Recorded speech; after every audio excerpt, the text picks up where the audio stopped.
Welcome to the Bellator 145 Filthy FRB fight party. Tom hasn't jumped on yet. It's just myself and front row Brian. Brian, what's going on?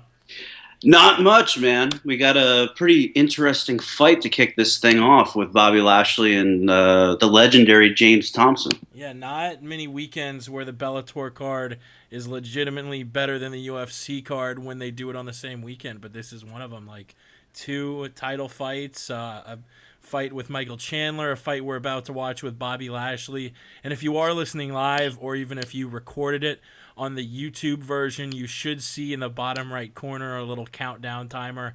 So if you're watching and you want to sync the fights up with us, you should see right now a little spot that says round one, 5 minutes, and we'll start the timer whenever the Lashley Thompson fight kicks off. Yeah, we have Lashley Thompson. We have Kurt Angle, who's supposed to make an announcement. Maybe Ken Shamrock, who's supposed to make an announcement. I don't know. So, so Jake, let's go into that a little bit and just to reiterate. Tom should be with us in about 45 minutes to an hour. He's at the gym right now. What do we really know about the Kurt Angle situation? So he was on a radio show in St. Louis this morning, and he basically said that he's going to have some sort of announcement. And the radio show host said, "Oh, that means you're going to fight." And he didn't say no. He didn't say yes. And we've been through this song and dance for literally a decade. I mean, when he got fired by Vince McMahon in 2006, he was supposed to come to the UFC to fight Randy Couture. That was the fight. Randy was going to come out of retirement. He was going to fight Kurt Angle, and Angle was going to be paid, $2 million. But he went to TNA because it was, I guess he just felt more comfortable rather than going to the UFC, possibly getting beat, and then that ruining his wrestling gimmick. It would ruin his ability to draw money. So I'm really interested to, why is he providing commentary on this fight? And, is it another tease, or is he going to step in the ring and, cash out? I mean, I think this is his golden parachute, so to speak. Yeah, Kurt has been a big MMA fan. Has talked every now and then about wanting to compete. I think he was going to try and fight on Tough 10, but didn't fail the physical. The real nature of it is you don't know whether it's going to be a wrestling tie-in or he's going to announce he's going to be doing commentary or trying to fight. I think he's on right now. He's Yeah. Yeah, he's on right now. Let me turn this up a little bit. But I mean, it's pretty interesting. James Thompson still be relevant. I mean, he's a guy that fought Kimbo, I guess, in 2008, and I think it's still the most watched MMA fight ever. yeah, Or one of them. yeah, one of them. It's really. Remember, he damn near knocked the guy's ear off, or Kimbo knocked his ear off. And that was really wild because Kimbo was one of like a ton of losses. I think he went like 1-8 over a stretch of 9 fights, and then the guy just turns it around. And I think since going 1-8, he hasn't lost in his last 6 fights. And yeah, he's crushed a lot of cans there, but one of those wins back in 2012 was Bobby Lashley. So we'll see. I mean, neither of these guys have really fought elite heavyweights, but this should be.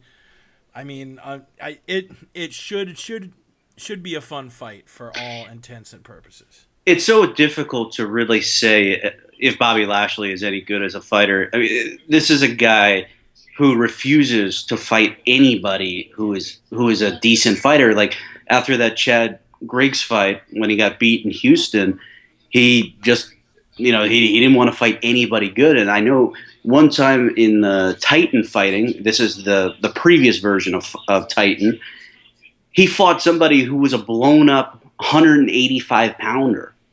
And it was just like, man, what are you doing? Like, why even bother doing this? But I guess it's just an easy payday. But I think other than Griggs, Thompson is the best fighter that Lashley has faced, And I was kind of surprised when I heard that he was willing to fight Thompson again. Yeah, and Thompson making his walkout right now. I'm looking at Twitter. We weren't really able to sit back and listen to Kurt because that would be terrible podcast to just be quiet. But apparently, Kurt said that there is a chance he's going to take an MMA fight. I'll throw this out. Who has a better chance winning a fight in a big mixed martial arts organization? Kurt Angle or Phil Brooks? Kurt Angle. I Even though he has even that though wrestling base, yeah. even though he's really beat up, I mean, he's actually probably trained in an MMA gym longer than CM Punk. I know I've heard stories of him training in Pittsburgh, for 8, 9, 10 years. So he's probably got some basics down. I mean, his neck is a mess, but he probably has some rudimentary submission defense. It probably can't strike much, but I'm sure he could take down a lot of people. I mean, and also I would say his cardio is probably better than say Lashley, for example. Yeah. Yeah. I think if it's Punk or Angle winning a fight, you got to say Angle just because he's got the long decorated record in the Olympics, AMI wrestling, all of that. But I don't know. I sort of don't want to see either guy step in. I think it'll be. I mean, if Angle fights, yeah, they're going to feed him 1 or 2 cans, and that will be it. By no means will he be stepping in and challenging for the Bellator strap or anything like that. Yeah, I mean, absolutely. I mean, CM Punk can't beat anybody on the UFC roster. That includes the flyweights. So they're going to have to sign somebody and have him fight. And that's, whenever he gets healthy, and if he decides that he still wants to fight, I don't know. Is it going to happen UFC 200? This whole thing just seems so weird. And they signed him, last December, and it just seems so odd. As soon as they signed him, they sent him on this huge media tour, and it just screamed to me like, this guy's not going to fight. This guy is here to get promotion, to promote the UFC, and so Dave Schaller has someone to talk to on the road, somebody to talk hockey with. I know he went through the training, but I don't know. Maybe he was just doing that just to, I don't know, live out some sort of fantasy or something that he was a real fighter. But I just don't see anything that this guy actually wants to fight. Yeah. And really quick, thank you to the listeners who just flooded my Twitter saying that my audio was super low and Brian, I guess, was getting pumped through super loud. So I think I fixed the issue, but yeah, just got a lot of tweets, and I think that should be fixed up now. But we have Lashley entering the cage, so I think this fight is about to kick off. I think last time I checked the odds, Lashley is an enormous favorite, and I don't know. I'm expecting a finish, but Lashley is probably stepping in here looking to make it a boring fight, looking to just sort of grind out Thompson, who I think he's got the gas tank advantage over. Yeah, I would. I mean, I don't even know about the gas tank, but Lashley's minus 375. I think he will just try to lay on him. I don't think Thompson has much of a wrestling game, but he has beaten the guy once. Thompson does look a little softer than he usually does. Lashley, I don't know how he does it. I mean, he just looks. He doesn't look as big as he did when he's doing the angle with Donald Trump at WrestleMania. But yeah. I mean, he still looks in incredible shape, and he's 39 years old. Wow.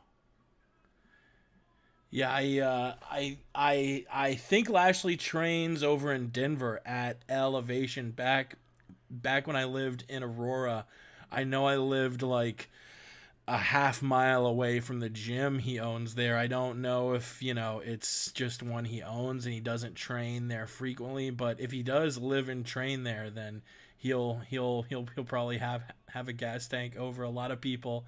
really makes you wonder. You look at Thompson's body frame compared to Lashley's. I wonder how rigorous the PED tests are over there for Lashley. He hasn't fought since June. I don't know, a bit of a question mark there. So so there's Lashley going in for the single, and Thompson just fell on his back. So that kind of answered our question right there about Thompson's wrestling ability. I mean, it didn't look like he had a ton behind that shot, and usually that single leg is difficult to convert in MMA. But here's Lashley on his back now, and can you? Well, that looked like it was the back of the head a little bit there. Yeah. Jake, can people hear you now? Because I just had somebody say that you were low and I was high. So Yes. I think I fixed that up. Kind of difficult to. It's over. He punched wow. Holy in shit. less than a minute. Jesus Christ. Thompson did his best Bob Sapp there. That was literally the Bob Sapp. He got taken down 10 seconds into a fight and then just let the guy punch him. Wow. I mean, I'm not saying he threw the fight, but that looked a lot like a Bob Sapp fight. Yeah, it did. It did. I honestly was fucking around with the volume a little bit. Looked down, looked back up, and we were less than a minute in, and the damn fight was over. Jesus Christ. There wasn't much to it, man. No, there wasn't. Thompson's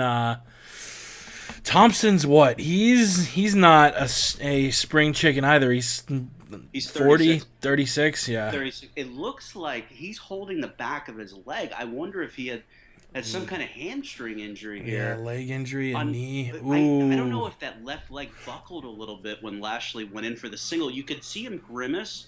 So I thought I saw his left leg hyperextended. Yeah. When Lashley went in for the single. And I think from there, Thompson, because Thompson is a tough guy, man. I mean, that's why I was like, I didn't want to say he threw the fight, but it looked a lot like a Bob Sapp fight. I think because he might have torn his hamstring right there. Yeah, looks like he hyperextended his knee, maybe did something to his hammy or quad there, but yeah, he was grimacing hard before he took any shots, so it almost certainly looks like he did something to his leg there. Yeah, so I apologize to James Thompson for the Bob Sapp comparison because obviously he was injured there.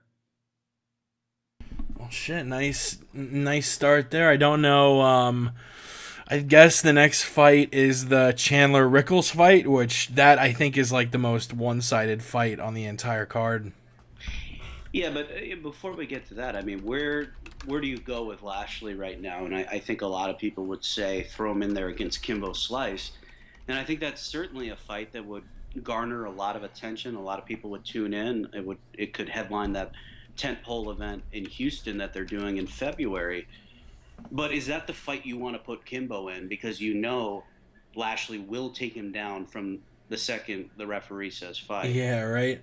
I mean, who else are you going to put Kimbo up against that's going to sell buys? Because, he just fought Shamrock in his first Bellator fight, which was kind of a joke. You're not really, if you're Scott Coker, you're not really with Kimbo looking at what makes the most sense moving him up the ranks and him eventually getting a title shot. I think it's all about just selling buys and getting the most ratings possible.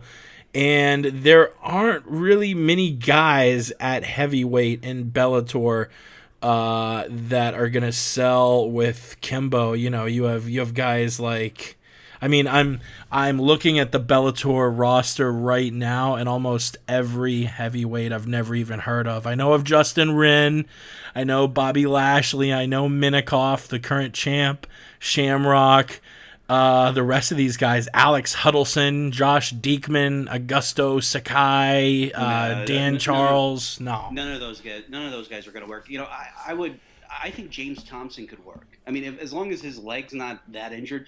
James Thompson versus Kimbo 2, 8 years in the making. from Yeah. from that night in, I believe it was in Newark, New Jersey. Elite XC. Yep. Yeah, which was actually, it was such a shit show. It was so exciting, and you got the Thompson. He's got like a baby coming out of his ear, and I guess I guess nobody ever told him you're supposed to drain, the cauliflower here, but I guess he never got around to it. But I would just hate to waste a Kimbo Slice fight on somebody who will just take him down, because Lashley doesn't want to get hit. It doesn't, even though Kimbo, I mean, what can Kimbo? I guess Kimbo's dangerous to somebody of the skill level of Lashley. What about moving a 205 or up and doing like a catch weight, maybe against a guy like Tito, maybe a rematch against Houston Alexander? Oh God, if that was that might be the most obvious fight in the UFC that screamed fix. In recent, that was just like, why was Houston Alexander like? This is a guy that knocked out Keith Jardine when Keith Jardine was like, hadn't he just beaten Chuck Liddell, or he would go on to beat Chuck Liddell. He was a game fighter. Keith Jardine was a real deal, and he got knocked the fuck out. So Houston Alexander can fight, and that fight looks so weird. Yeah. He did not look like a fighter, and maybe he just had jitters, which again doesn't make any sense for a guy who had fought in the UFC multiple times before. But there was just something different in the way he fought, and I don't know if you can say anything other than maybe he knew more eyes were on him because it was a Kimbo fight. But man, it looked awfully strange. Yeah, I'm just trying to think of some other names. I mean, I just don't want to see Kimbo get taken down. Shit, I would throw Thompson in there, and I would tell Lashley, we want you to be a champion. We're gonna try to put you in the title picture. Turn your audio up a little. What is Angle saying? Let's see. Well, okay. They just pulled the camera off, but I think he's just talking about Lashley, saying, "Oh, he's a great fighter. I'm very glad he won. He has a great future." And now they're hugging and all that. So we got our comment section here. Let's. Oh God. Let's. The comment section last time was a absolute shit show. Yeah, but I think it's funny though. So let's see. We had a lot of audio stuff. Yeah. So one guy goes, "Y'all ain't shit. Keep up the work, fuckers." No Ian McCall. No Ian McCall. Let's Ian McCall is very welcomed on this show. He I guess I really haven't addressed this. I might have with Tom. Anyway, this is like 8 or 9 years in the making, and he came after me and said some stupid bullshit. So I've been barking back at him for years, but I hadn't said anything about the guy. I think in about 2 years, because I don't even know the last time he fought. So he was on a podcast with the MMA roasted fella Adam Hunter. Yeah. And somehow I came up, and he says he's going to hurt me, or he's going to do something to me. I would just tell him, do what you need to do, bro. I've never run from anything in my life. So that doesn't mean that. No, I mean, I understand that his expertise as a mixed martial artist, even though I have weight on him, doesn't mean anything. I mean, he could beat me up if he wanted to, but I'm not going to run from the guy. So if he feels that way, then he'll have to do what he has to do. But the other interesting part about that interview was Ronda Rousey's the girl that carries her luggage. What is her name? Marina Shafir. Okay. So she says, "Fuck that guy." Yeah. I listened. I'm like, fuck. I was like, I don't want to get into argument, because nothing ever positive comes from arguing with women. Heard that. Whether you're married to them or in some type of relationship with them or complete fucking strangers, nothing ever good comes from arguing with them. So I'm going to just leave that alone. It's always strange, though, when someone you've never spoken of, you don't even really know who they are, just goes, yeah, fuck him. Like, bitch, what'd I do to you? Like, are you serious? I can't lie. It was kind of funny that she knew immediately who I was. It wasn't one of those, who?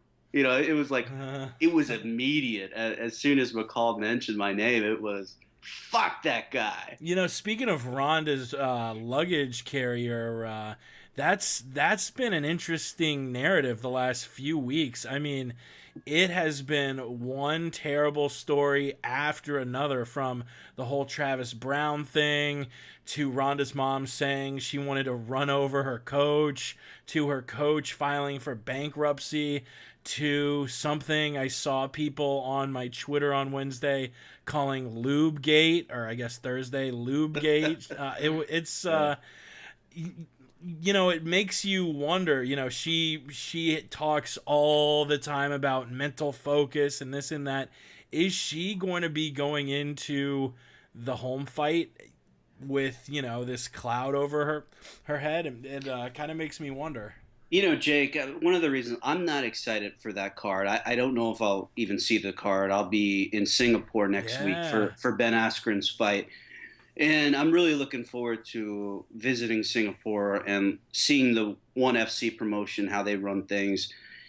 But Ronda's fight in Australia, I mean, they're talking about 70,000 fans. I mean, if they had sold anything close to that, they would have put out a press release saying Ronda sells out, breaks the biggest MMA record, bigger than GSP in Toronto or this or that. They haven't come out with that. So I don't know how it's doing. GSP did what, 55 in Toronto against Shields? Yeah, 55, 56,000, sure. And that was another one of those events where it was the people were waiting for that event for many years. Now in Melbourne, they've been waiting for this event probably for a decade. They had to get this law overturned where you could only do MMA in a ring, because I guess a ring is more civilized than a cage. I guess the look of it, I guess to some people, but they were able to get the law changed. But this is a fight that, I really don't know I know there's a ton of mainstream attention about this fight just because it's Ronda, but I don't know.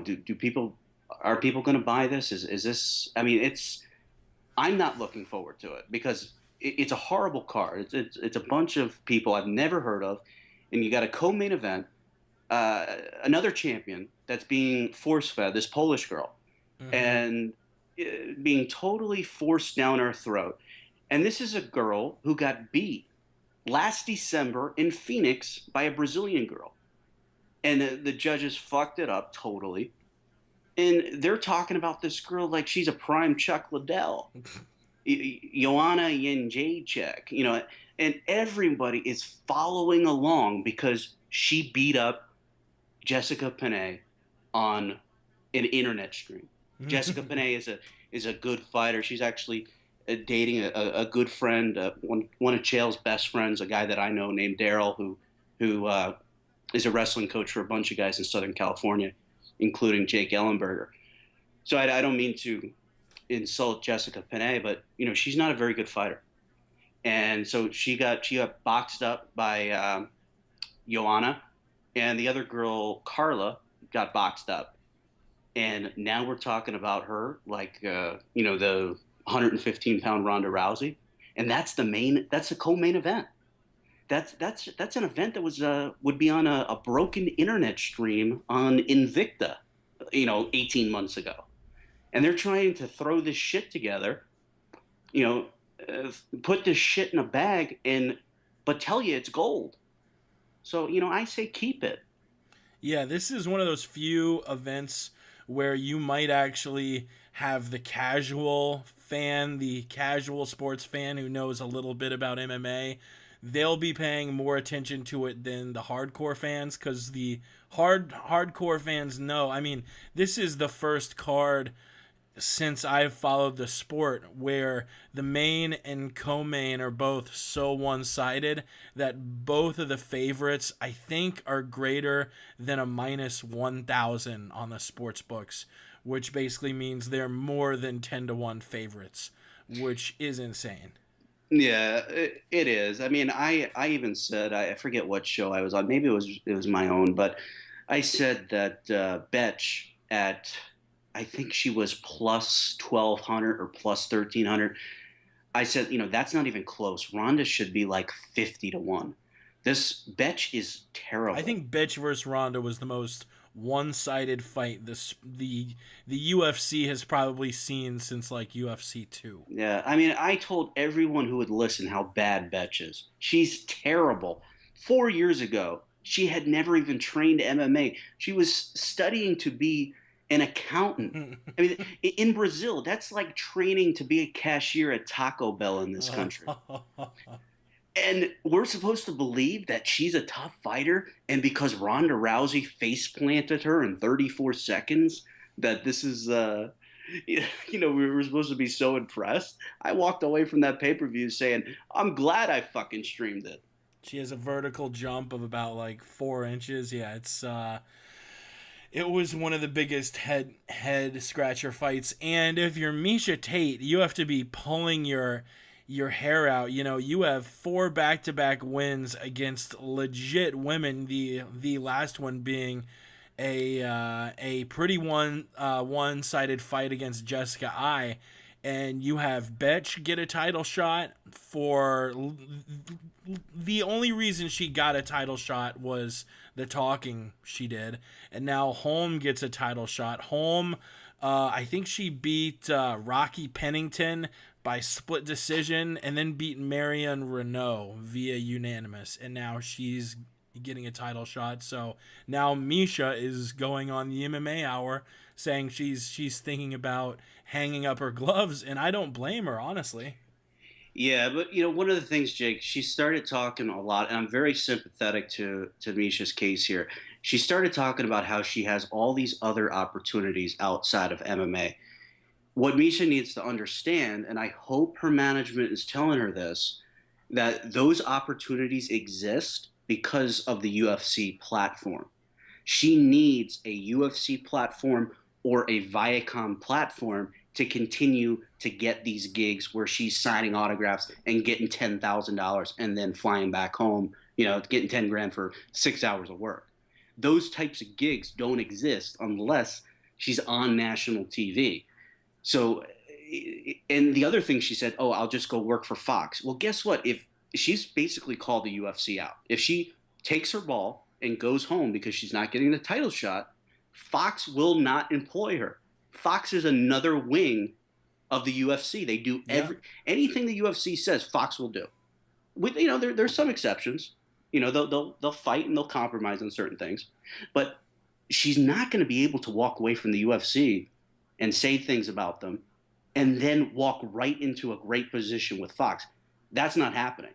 So I hope she understands that, but I certainly understand why she's upset, because she should be upset. She was fucking lied to, and they didn't have the courtesy. Sean Shelby, who I like, who is a good guy, and I think this goes above his head, so I don't think he should be getting heat for this. It's fucking Dana White and Lorenzo didn't have the courtesy to pick up the fucking phone and say, Miesha, we decided to go in another direction because for this, and this reason. And they'll say, we couldn't tell her because it would have leaked. Well, there are things that you do for human decency. You pick up a fucking phone and you call them. That's what adults do. Adults communicate. And they didn't do it.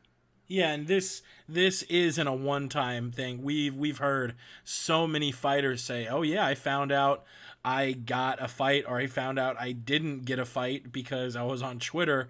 And journalists started tweeting about it, like, wow. And the whole, if we told you it would leak thing, how? If you're just telling me, do you think I'm going to leak it? How does that science work? I don't know. It's Misha. Plus, then she starts tweeting at fans the amount of money she made off of recent fights, saying she only got paid.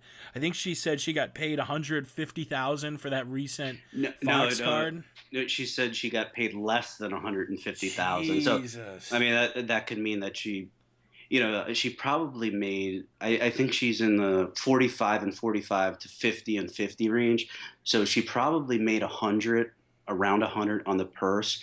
And then, because I don't think she had, it's kind of unfair to the women because they only started fighting in the UFC a couple years back. Mm-hmm. So I think her Reebok tier was maybe 10,000. Wow. Or it could have been fucking 5,000, but whatever 10,000, 5,000, we're not talking about an incredible difference.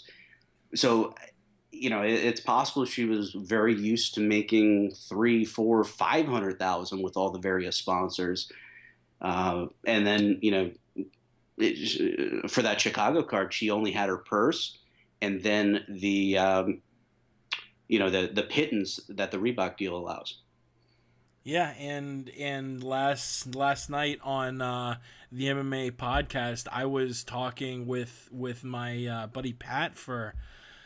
And how do people subscribe to Oh, you haven't told people. Thank you. Yeah, visit Twitter at the MMA Podcast. We do have the MMApodcast.com, but I'll admit that I've been absolutely terrible keeping that site up to date. Although you can still click the links at the top of the MMApodcast.com to find us on iTunes, SoundCloud, and YouTube. Just like you can go to FRBshow.com and find links. But Pat and I were talking, this year has been pretty much nothing but story after story after story about how the UFC is not treating fighters correctly, namely the Reebok thing.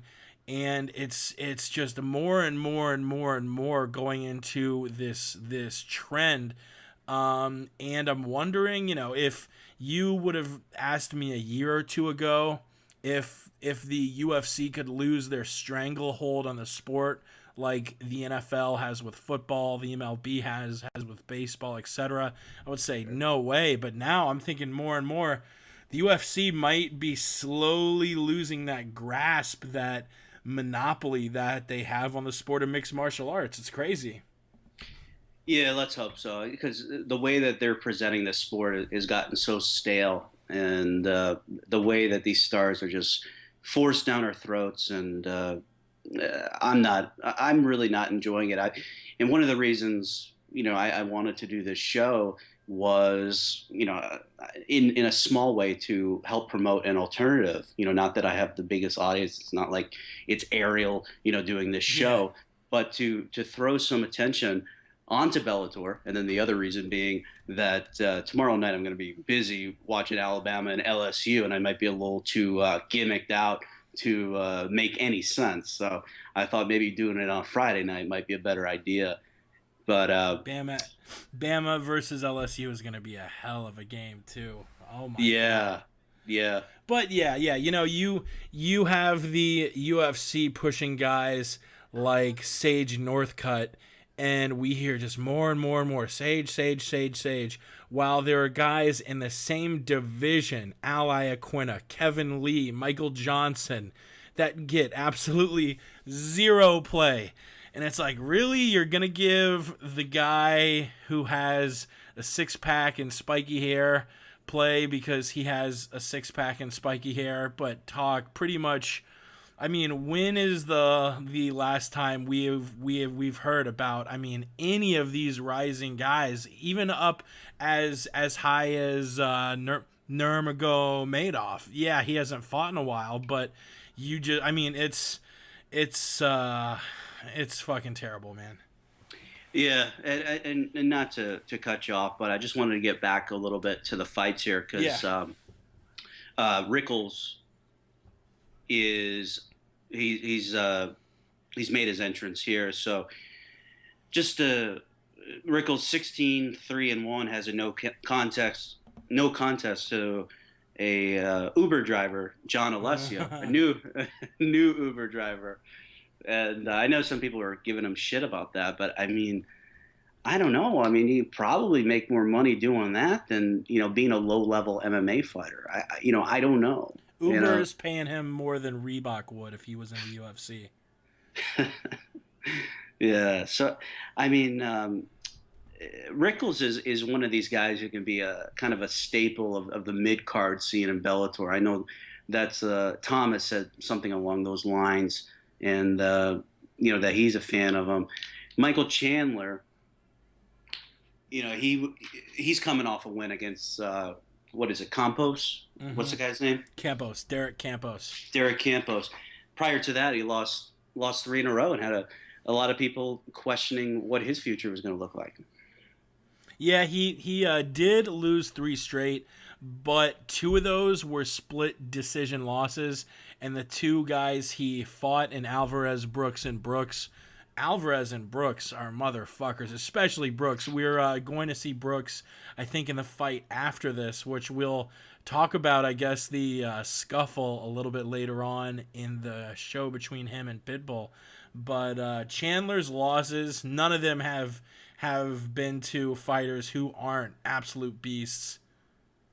So, Jake, this is actually a rematch, right, from July 2013? Yeah, of the 4 fights we're going to be watching, 3 of them are rematches. The only one that's not is Held versus Brooks. And the main event is actually a trilogy fight. I can't wait for that fight. That's going to be, oh my God. Yeah, there's a lot of heat. Yeah. I guess we'll go into the story. I'm sure people have read about it, but we'll go more into because Brooks and Strauss are training teammates, partners. Yeah. So I guess it's one side's got a story, the other's got a story. I think both of them might want to just be quiet for a while, and so the cops. I mean, you start throwing down in public in a hotel lobby. That's when the cops kind of have to get involved. I was worried that one or maybe both of these fights would be pulled, but luckily Brooks and Pitbull are both going to be able to fight here, and it looks like Chandler Rickles should be starting soon. We'll do the tail of the tape. I started the countdown timer a little late for that Thompson Lashley fight, so I'll make sure to start off on time this time around. So if Chandler wins this fight, where would you see him? Is he back in the title picture? Yeah, it's interesting. He's 2 of his last 3 fights have been against Will Brooks, but I think you gotta say that Brooks and Chandler far away are the best 2 lightweights in Bellator. So do you give Chandler another Brooks fight? Do you make him fight one more time? I don't know. Both. I would throw him right back. I mean, one of those fights was a split decision loss for Chandler. The other, he was stopped. But I mean, Bellator is getting new fans all the time, so it's like, do a 3rd fight, do a 4th fight. Who cares? Is it a good fight or is it not? Exactly, and it wasn't like Brooks was dominating Chandler up to that finish. It was sort of like Strauss and Pitbull's last match, where it was a close fight. Actually, I think Strauss was winning that fight against Pitbull in his last match before he got finished via rear naked choke, I think at the very end of the 4th round. Yeah, exactly. That's one of the reasons they were able to kind of justify this meeting. All right, so I got the ref pointing it off, and it is started. I'm at 4:56. Okay, I'm 4:53, so maybe a second off each other, but negligible. Yeah, is that a law school word? Yeah, overruled. Yeah, Chandler looking like he's... There's a nice right hand from Chandler. Oh, man. I don't think this fight is going to go long if he keeps landing these combos. Rickles initiates the takedown but ends up on his back, not where he wants to be. Yeah, it's going to be very difficult for Rickles here. It's just a a big difference in his skill level versus Chandler's skill level. It's a Division I All-American at the University of Missouri. Former world champion for Bellator, and Rickles just doesn't seem to be able to graduate to that next level. That elite level that Chandler's at, that Will Brooks is at. Yeah, it looks like the first 30 seconds or so were pretty exciting, but since it's gone to the mat, it looks like Chandler, sort of like his Missouri alma mater Ben Askren, just not letting him up, sort of suffocating Rickles on the ground there. Yeah, not a whole hell of a lot to this right now. We have another YouTube comment. Someone saying, "Wow, do you guys too?" I guess he meant, "Do you two guys ever stop crying? Wah, UFC bad. Wah." Yeah, I get that a lot. They say, Brian, why are you so negative? And I always I don't feel that I'm overly negative. Perhaps I am. I don't know, but I defy anybody to find anything that I've said that isn't true. Yeah, and I don't know if fans saying, "Well, why are you being so anti UFC?" No, it's not Brian being anti UFC. It's that everyone else is refusing to be anti UFC because they're afraid they're going to get their fight credentials pulled if they say anything bad about Dana or the UFC or Reebok. Or And Jake, I'm friends with some of these guys, and some of them they can beat up on the UFC a little bit, and then they have to fall back in line. Yeah. If you get on that wrong side and you stay on that side, you will get banned. You will end up like Gross. You'll end up like Loretta Hunt, like John Snowden. And there is no getting back unless you have something that maybe they need to suppress, or they need your help in some way. But usually when you're out of their favor, it's you're done. You're done forever. Yeah. I mean, I 2 years ago made a off color joke about Dana flying coach, and it wasn't even a mean joke, but I got blocked. Dana, I mean, he's I guess pretty fly by night with that block button. Just once you do any small thing, you're fucking blocked. What did Dana say? You were back row Brian or something? Backdoor Brian? Backdoor Brian is what he calls me in private conversations. But if you ask him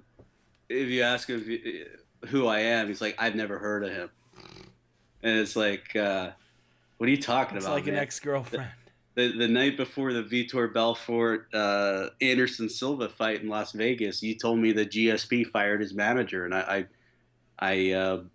put it on Twitter. This was before really, I had much of a following, but we were at the Palms. We were in the Mint High Limit Lounge at the Palms Casino. Some of you people that have been there, and Uncle Dana was there, and at that time there wasn't this adversarial type relationship, but that was what, 5 years ago. So was this the same manager who GSP down the road ended up in a legal battle with, or? Yeah, Sherry Spencer. Yeah. So that round just ended. Clearly a round for Michael Chandler, pretty easy. That he did a pretty good job. There's really not much to Borderline 10-8. I mean, Rickles. I don't think it was that bad. Yeah, I probably would score it a 10-9, but if Chandler had done more damage, Chandler looked like he was landing combos at the start there, sort of just suffocated him the rest of the round, but Rickles did next to nothing as far as mounting any offense for himself. And here's another YouTube comment. Somebody asked me what happened with you and Schaller. And for the people that know, Dave Schaller is vice president of communications or public relations for the UFC. And it was always a very like lighthearted back and forth type banter. And I guess I hit a sore spot when I started ragging on him about his tribal tattoos. He I guess when he was younger he had this dumb idea to get a tribal tattoo. He's a white guy from New Jersey. How did you know about his tribal tat? Well, I mean, I talked to a lot of different people, and they're like, "Hey, if you really want to get under his skin, say this."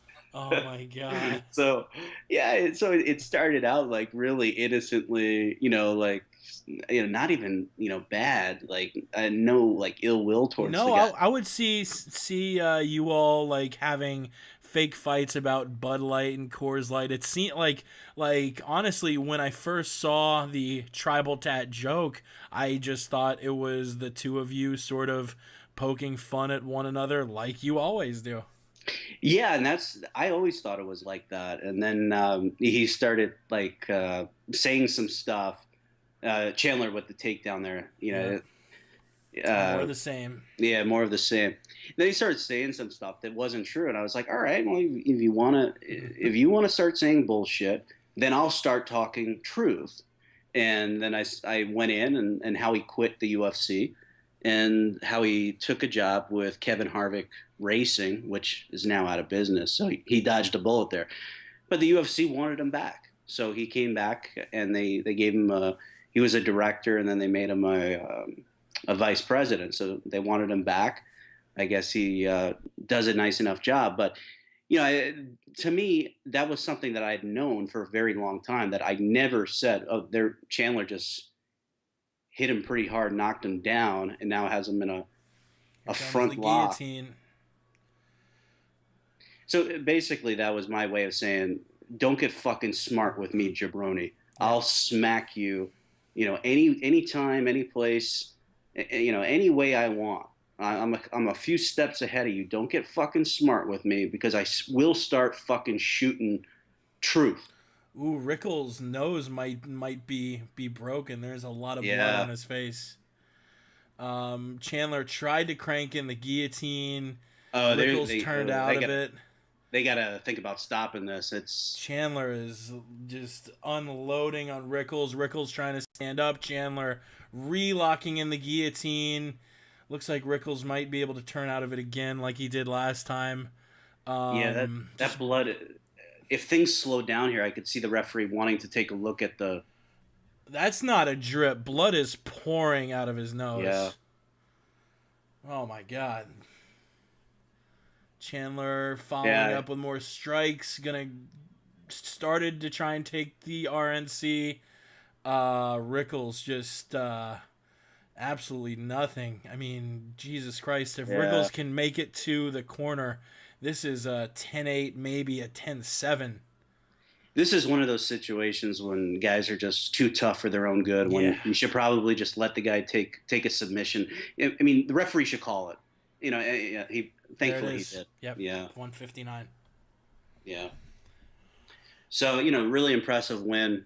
Much of the same from Michael Chandler as we saw in the first fight against Rickles here. But not a lot that can be said. Yeah, I mean... it was a one-sided pounding. Yeah, that was not even close. I'm looking at the rankings here. Man, you have a fight between Josh Thompson and Pablo Villaseca.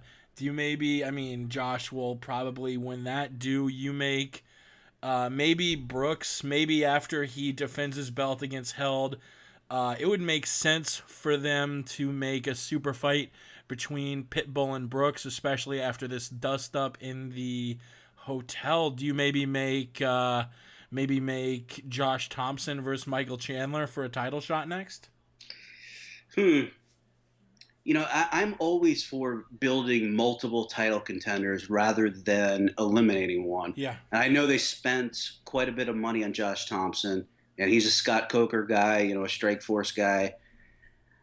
And he has been booked against some total jobbers. I mean, he is getting booked perfect. So he'll win this fight in December, and maybe you throw him another jobber, and you have him as a title contender. I don't know if because I think Chandler would beat him at this stage of his career. Chandler's at 29 years old. Thompson is probably 36. I think so too. So to me, I would like to keep Thompson strong. I put him in there against another jobber, just like the last bum, and then the bum he's fighting in December. Maybe throw him a fight in next March or something, February or March, and keep building him, keep him strong. So his losing skid in the UFC is a very distant memory. Yeah, I'm scrolling down, just looking at all these ranked Bellator lightweights. Sadawad, who just got beaten. Jake. By... I mean, Benson Henderson could be coming. I mean, when I say could be coming, it's like, yeah, he's probably coming. Yeah, damn. He's got one fight left on his deal, and I know he's thought about 170, which he's fought at, and he beat Thatch, right, from Denver. Yeah, he beat him. So I mean, he can definitely fight at 70, but I think if he can get down to 55, I think that is the best place for him to be. So the 55 division in Bellator could get pretty interesting. Yeah, you have Melvin Gillard, Brandon Gertz, the other Pitbull brother, Dave Jansen, who recently lost to Will Brooks. Actually, I was talking about how weak the heavies were in Bellator, but the lightweights aren't necessarily too shabby when you're looking at Bellator's stable there. Yeah, I'm just reading Twitter here. I got Jason Floyd, who is probably knows Bellator better than anybody in the media. He's saying if Josh Thompson wins next month, Bellator should book Chandler versus Thompson in a #1 contenders fight. That's perfectly plausible. It makes sense. I just think maybe trying to keep those guys apart so you don't kill one guy, build up both of them going towards the title. Mm-hmm. I think that's the argument against that. Yeah, we have some YouTube comments too, not staying on topic like Twitter, but someone says, FRB, you are in the know. What's up with Helwani versus Ben Fowlkes? I don't know anything about this. Is there a feud going on there? I don't know anything about that. I know Ariel, and Ariel's and I have had a kind of a I don't know what you call it. He called me up out of the blue and said, "Hey, I don't understand, why we have this adversarial type relationship." And so I have a lot of respect for him now. To call up somebody, out of the blue and basically say, what is going on here? I mean, where are we going with this? And I saw his point with it, and so I do know Ariel can be very sensitive. So it is possible, that somebody said something and he took offense to it, but I have no knowledge. I mean, maybe they can give me more context or what was said, but I do know Ariel can get sensitive. Yeah, I've no idea either. Yeah, just looking ahead to this lightweight title fight with Brooks and Held. Yeah, Brooks, I honestly, I tried to think of all the ways Held could win. The only way Held wins is if he gets Brooks on the mat, is able to lock in a leg lock or something, and Brooks is wrestling. Brooks is not going to let Held take him down. He's going to keep it standing. This is sort of like the Chandler fight. I don't really see any way the favorite loses this, but Held, I'm looking. I didn't know Held was so freaking young. He's only 23. He's Yeah. 23. You know, I knew his record was 21-3, so I assumed he was maybe 30ish just because he had so many fights. But Yeah, he's a young guy. I know Tom Lawlor is a big fan of his. yeah. But we had another question here. Brian, why did Chael stop bringing Matt Lindland in his corner after the first Silva fight? He kind of dissed him slightly about chewing tobacco in his book. So after that fight, and the aftermath of getting popped for the disclosure issue about TRT, Chael decided to change management. And Matt, when Anderson and Chael fought for the first time, Matt was his manager and was his manager for a number of years. And there's still a close relationship there. There's not a business relationship. And so he left Matt as a manager, and then he also found a new gym, and he started working with a guy named Scott McQuarrie. He continued to work with Clayton Hires. Jamie Huey came on board. He's a protege of Clayton Hires. Shout out to the living legend. Yeah.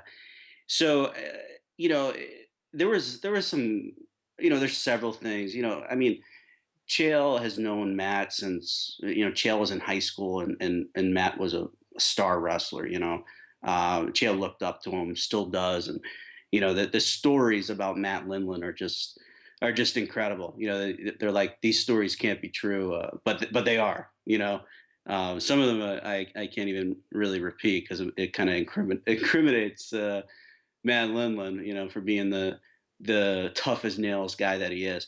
So it was basically one of those things with the disclosure of the testosterone, and Matt as manager just was not working for Chael.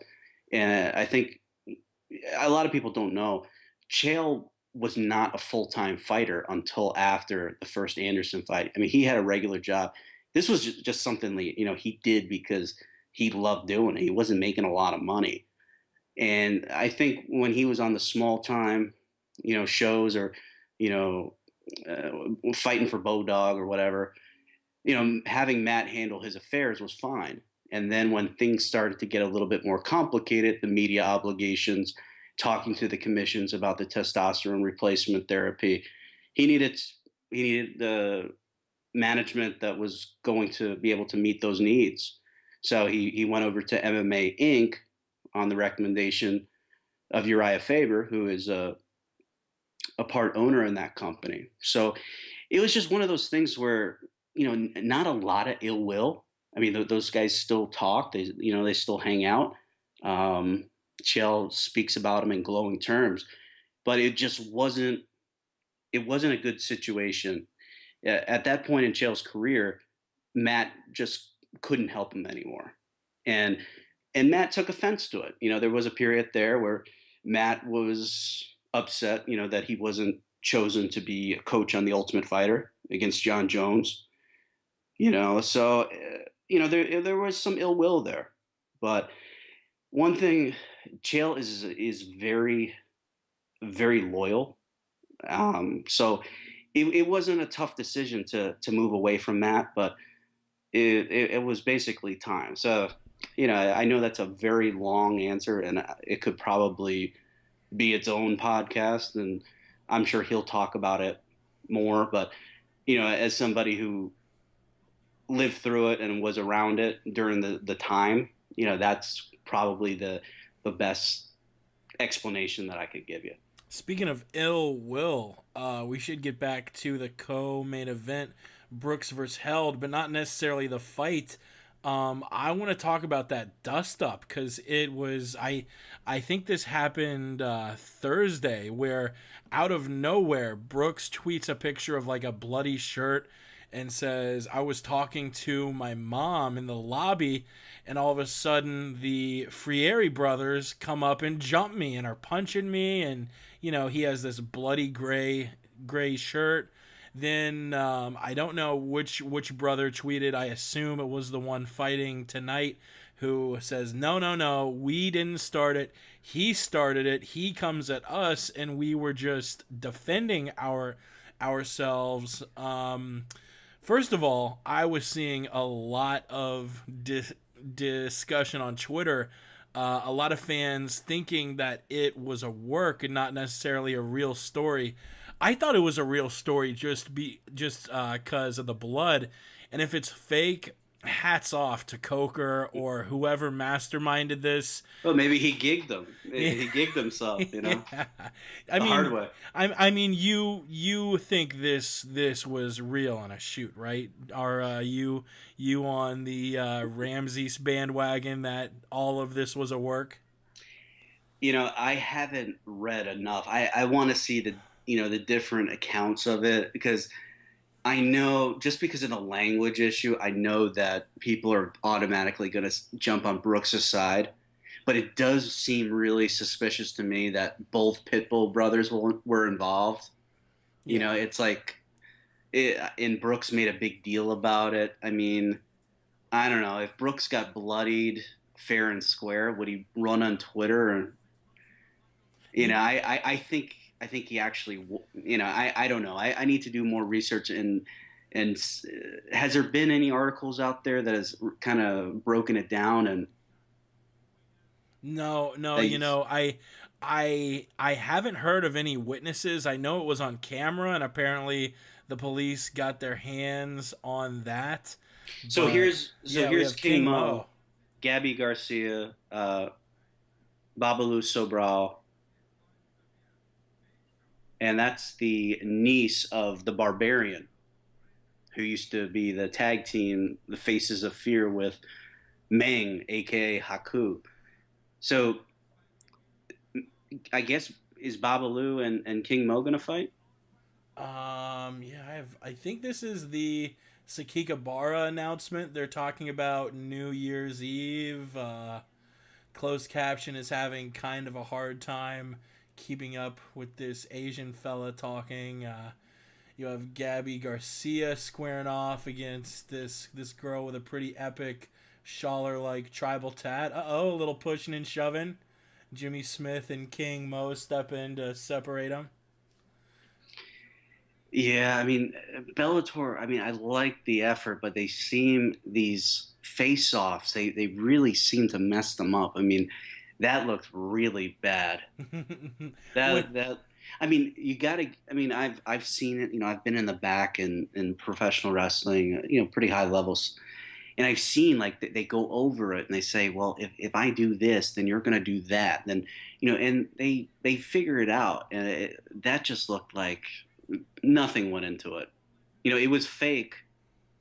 There was nothing really to it. Yeah. And it looked bad.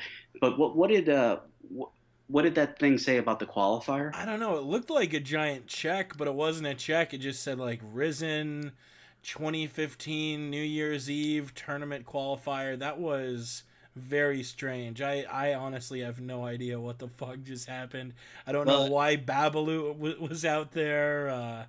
it looks like King Mo is in that open weight Grand Prix that they're doing. That's Yeah. starting on December 29th, and then they'll do the finals on the 31st. I mean, that's Is that going to be a tie-in with the Fedor Sakikabara event they do? Because I know that is going to be another New Year's Eve Spike thing that's somehow tied in with Bellator. I don't know. It's starting to get a little convoluted, I think. yeah. I mean, no, that is for Ryzen Fighting Federation. That's not Bellator. It's for Ryzen. So King Mo will be in that heavyweight Grand Prix. I think there's 8 guys. It starts on the 29th, and then the finals are on the 31st. But I don't know if that event on the 29th is also going to be showed on Spike. Yeah. But they're both events being produced by Saki Kabara. Yeah. Is Fedor's or yeah, his opponent Jaideep Singh got pulled, right? Or was it just rumored? I heard he got pulled out, and I think Tim Kennedy a few days ago tweeted out that he wants to fight him, and he's weighing like 220 or something. Well, I mean, first of all, Tim Kennedy says a lot of things, and Yeah. most of it is complete bullshit.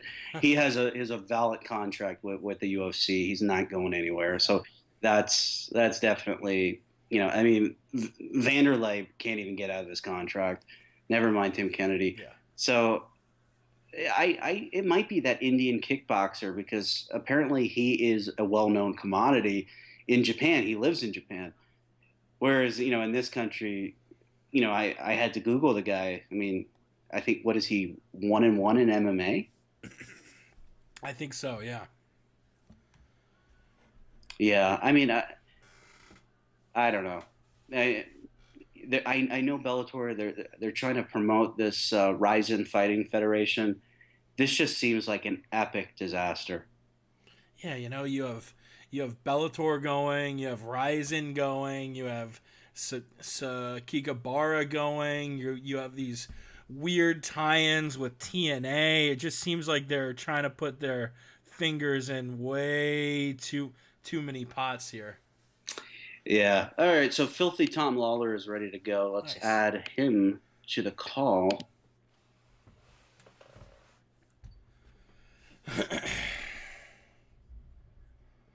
Yeah, we're You still there, Jake? yeah. Okay. I fucked that call up. So let me. I was just mentioning that currently on Spike they're showing a little pre-fight hype video for Held versus Brooks. I think we're calling up Tom now. Tom, are you with us? Tom, are you with us? Boom! I am live in action. Filthy Tom Lawlor is with us. Yeah, I think they know that. They're listening. Yeah. So what do you know? So Tom, what do you know about this thing with Will Brooks and the Pitbull brothers? Is it a work? Is it a Dust shoot? From what I understand, it's a shoot. It looked like there was some blood. Now, there's a discrepancy between the two stories, with Will Brooks saying that basically the Pitbull brothers jumped him, and their story is different. Now, I did see, recently or not too long in the past, Will Brooks said that if the Pitbull brothers got near him, he was gonna like slap him in the face. And we, did one of those things like, "Oh, that's real talk" or something, So who knows? Maybe he got close to him and he kept up his word. Now, Brian, are you aware there's some sort of heat between Will Brooks and Meltzer? No. What happened? I don't know. I heard him mention it on one of the shows with Brian Alvarez. I guess they just said that I guess Will Brooks hates pro wrestling, and he actually no-showed Wrestling Observer Live one time. Funny. It's funny because you read his Twitter and you're like, he's the most total pro wrestling guy in Bellator. Well, on the show when they brought it up, Brian Alvarez said, "Look, his publicist called us and set it up, and then he no-showed." So, Yeah, so he no-showed because he doesn't like Dave. That's a heel move. I don't really know. I don't know. I don't want to spread any rumors. They brought it up the other day. I'll see if I can get some more info. It's pretty funny. Yeah. Now, Tommy, I don't know. You're a big fan of this Held guy, right? Marcin Held? Yeah, he's great. He's a great jiu-jitsu guy. He's got a different game than most people are used to seeing. He dives. He's kind of like Imanari-esque, Right. in a way. Those of you who are familiar with Mazakatsu Imanari, he is world renowned for his leg lock skills, and a lot of it is done off of inverting and diving towards the leg and spinning underneath and looking to either take the back in a scramble or latch onto the leg. And Marcin Held is, cut from that same cloth, so to speak. Now, why is that a style that's like we don't see it that much? Is it because there's so much risk involved in some of the submission attempts? Yeah, absolutely. If you get stuck on bottom or end up giving up position there, you're definitely going to take a beating. Now, over the past few years, it's interesting because sport jiu-jitsu which it's not like I follow it, so closely that I know every, accomplishment that every guy has. But there has been a big time swing towards the leg lock game in recent years. So guys are getting better at it, and also the defense is getting better. So I wouldn't be surprised to see a couple guys come into MMA that kind of have that same style. And Marcin Held is one of these guys that'll invert and go for the legs. And also another guy, Ryan Hall, who's becoming quite popular now due to his stint on this Ultimate Fighter that's currently on. He's another guy, that really has a very good leg lock game and shows it in MMA. Now, is Hall the guy formerly that was with Lloyd Irvin? Is he the? Yes, he is. Okay, and is he out in San Diego now? No, I believe. Okay, so I'm not really sure. He has a jiu-jitsu school in Washington, D.C., which I've been to and rolled with the guy. The guy's awesome, phenomenal, and an amazing teacher as well. For anyone that's seen his DVDs, or just seen him demonstrate technique, they know that, this is a guy you want to learn from. I think he has a school still, I would imagine, in Washington, D.C. or Alexandria or one of those surrounding areas. But he does quite a bit of traveling. He was just over in Ireland with SBG Ireland. I've also seen him. He's been all over the place. TriStar, Stephen Wonderboy Thompson. He trains with him as well. So, this guy, he's been exposed to some very high-level people. He was fighting out of TriStar. I'm not sure if, he's still a TriStar product at this point, though. Sure. So what are some things that people should look for in this fight with Held and Will Brooks? Obviously, you talked a lot about his submissions. Is Brooks vulnerable to that, or how do you see this one playing out? He has good takedown defense. Yeah. Brooks is a good wrestler. He's a better wrestler. The problem is if he gets into a scramble or, dives on top thinking that he has Held hurt, Held's going to be very good at rolling underneath and looking for the leg or going to take the back. I think that Will Brooks will win. In the past, I can't remember exactly who it was with Marcin Held, but Marcin Held, has been beaten on the ground positionally. So it's not to say it can't be done. I think he lost to Dave Jansen and Mike Chandler are his two Bellator. Yeah, I believe it was Dave Jansen just kind of like, ragdolled him, kind of rode him around. And that was earlier on in Held's career. That was probably 4 or 5 years ago, actually. So yeah, he developed quite a bit. And he's a guy that spent a lot of time in Brazil. So I believe, he's Polish? Polish, 23 years old. Yeah, he's Polish, but he's done a lot of training in Brazil. And actually, Poland is probably the top European country when it comes to BJJ competitors. So you're telling me that it's not like Greece? No. Remember, what fighter?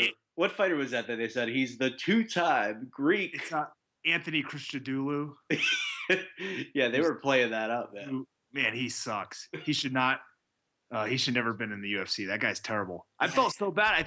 I think I even reached out and offered to help him. I felt so bad. He was awful when I saw him. Bad, huh? So where is your feet at, Tom? I'm at 430. Yeah, I'm right behind you. Cool. So here's Held. He's got Brooks up against the fence here, trying to get him down to the ground. Yeah, and Held's been swinging, kind of wildly. He hasn't connected anything clean, but it's at least allowing him to close the distance and start pressuring in. Well, he's got the takedown. Yep.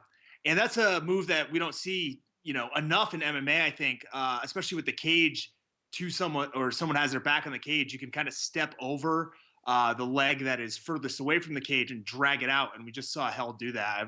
I've seen a couple other guys, namely Demian Maia, implements that very well. So no surprise that Held is exposed to that same technique, seeing as all the time he spent in Brazil. So, Tom, when one of these guys have you up against the cage, and you're trying to defend the takedown, yeah. You're using the fence at least, partially to help you, but what else are you doing positionally to stay on your feet? Well, what you want to do, they're not in that position right now, but when they were standing, Brooks would want to spread his legs as wide as possible and actually kind of rotate his lower body so that, one hip is on the cage and the other one is away from it, and just get his legs as wide as possible so that the attacker, in this case, Held Held's going for a knee bar here, or was on that left leg there. He's got a grapevine, the left leg right now. Yeah, he was going for a topside knee bar, which is very hard to get, but basically he's going to lock his legs around the ankle and then look to spread his hips as close to the floor as he could. So, yeah, against the cage, guys are a lot better now with their defense, and I'm sure we'll see it again in this fight if Brooks stands up, but he's going to want to spread his legs as far as possible so Held cannot lock his hands. And Held is going for the knee bar on that right side now, too, just continually looking for it. And if nothing else, it's going to bug Brooks. You can see Brooks is just looking up at the clock, but he's lost almost 3 minutes of the fight. Yeah, he looks bored down there, but maybe he should do something about it and try to get up. Well, now he's working on that. But Held has his left leg there. Held definitely winning the round so far. Well, he's the only one that's done anything. Yeah. Brooks has been very content just to look up at the clock and kind of wait it out, But when you're in there, maybe he feels something that we don't. Maybe he feels like he's in control of the situation and is just waiting for the right opportunity. Reverses it. Now Brooks on top. Now Brooks. He's got to be real careful here. Yeah, like you said, though. Oh, yeah, Held looking to sneak the legs across for the armbar, but Brooks is doing the right thing and sneaking out that right arm. Not out of danger yet, but at least got a little bit of a stack there. This is where it's dangerous for Brooks, for sure. You can see Held starting to work towards the leg. Oh, there, yeah, there's working at that left leg, yeah. Oh, and if he can roll to his left side, that's going to put Brooks' bottom leg on the mat, and then it'll be a lot easier for him to finish because he can base that leg very close to the mat. He's looking for. Whoa! He's pulling that thing out. Yep, he's going for the old Kurt Angle ankle lock. Close. Switching to the knee bar now. Ooh, shit. He's kind of off in the angle right now. You can see his hips are facing the side, but it's very easy to switch back in the position. Oh. Do you think he was in danger there, Tom? Oh, absolutely. Yeah. Absolutely in danger of that knee bar and the toe hold. Eating some ground and pound on the bottom. But, the good thing here is Held's going to be in a bad position, but I think he's won the round. I think he's definitely won the round. I think, yeah. I mean, you definitely have to give him the round, even though it didn't end that well for Held here. But the takedown and controlling him for 2.5 minutes plus the is that a bootleg Gareth Davies in the front row behind the corner post there? Maybe we'll get another. I didn't. Were you able to see Lashley and the highlights from Lashley and Thompson? No, I wasn't. I actually had to, Brian. I had to go buy a coaxial cable in order to set up the TV to watch this show. Apparently, the last tenant in this room left with the coaxial cable. So, thief. Yeah, because they're so hard to find and very sought after. There's a big resale market. Yeah, who would bring that? Yeah. Probably just left with it attached to their TV. Yeah, Lashley sprung for a single against Thompson, and it looked like Thompson's maybe his left or his right knee got. Oh wait, no, it was his left knee got like hyperextended. It's sort of instead of going back under him, it went forward, and Lashley, all of his weight went on the knee. It looked like some sort of leg injury because he was grimacing and hurting before Lashley was even able to get a strike in. Second round kicking off. Yeah. So Brooks is on it. Brooks is walking him down and throwing some hands.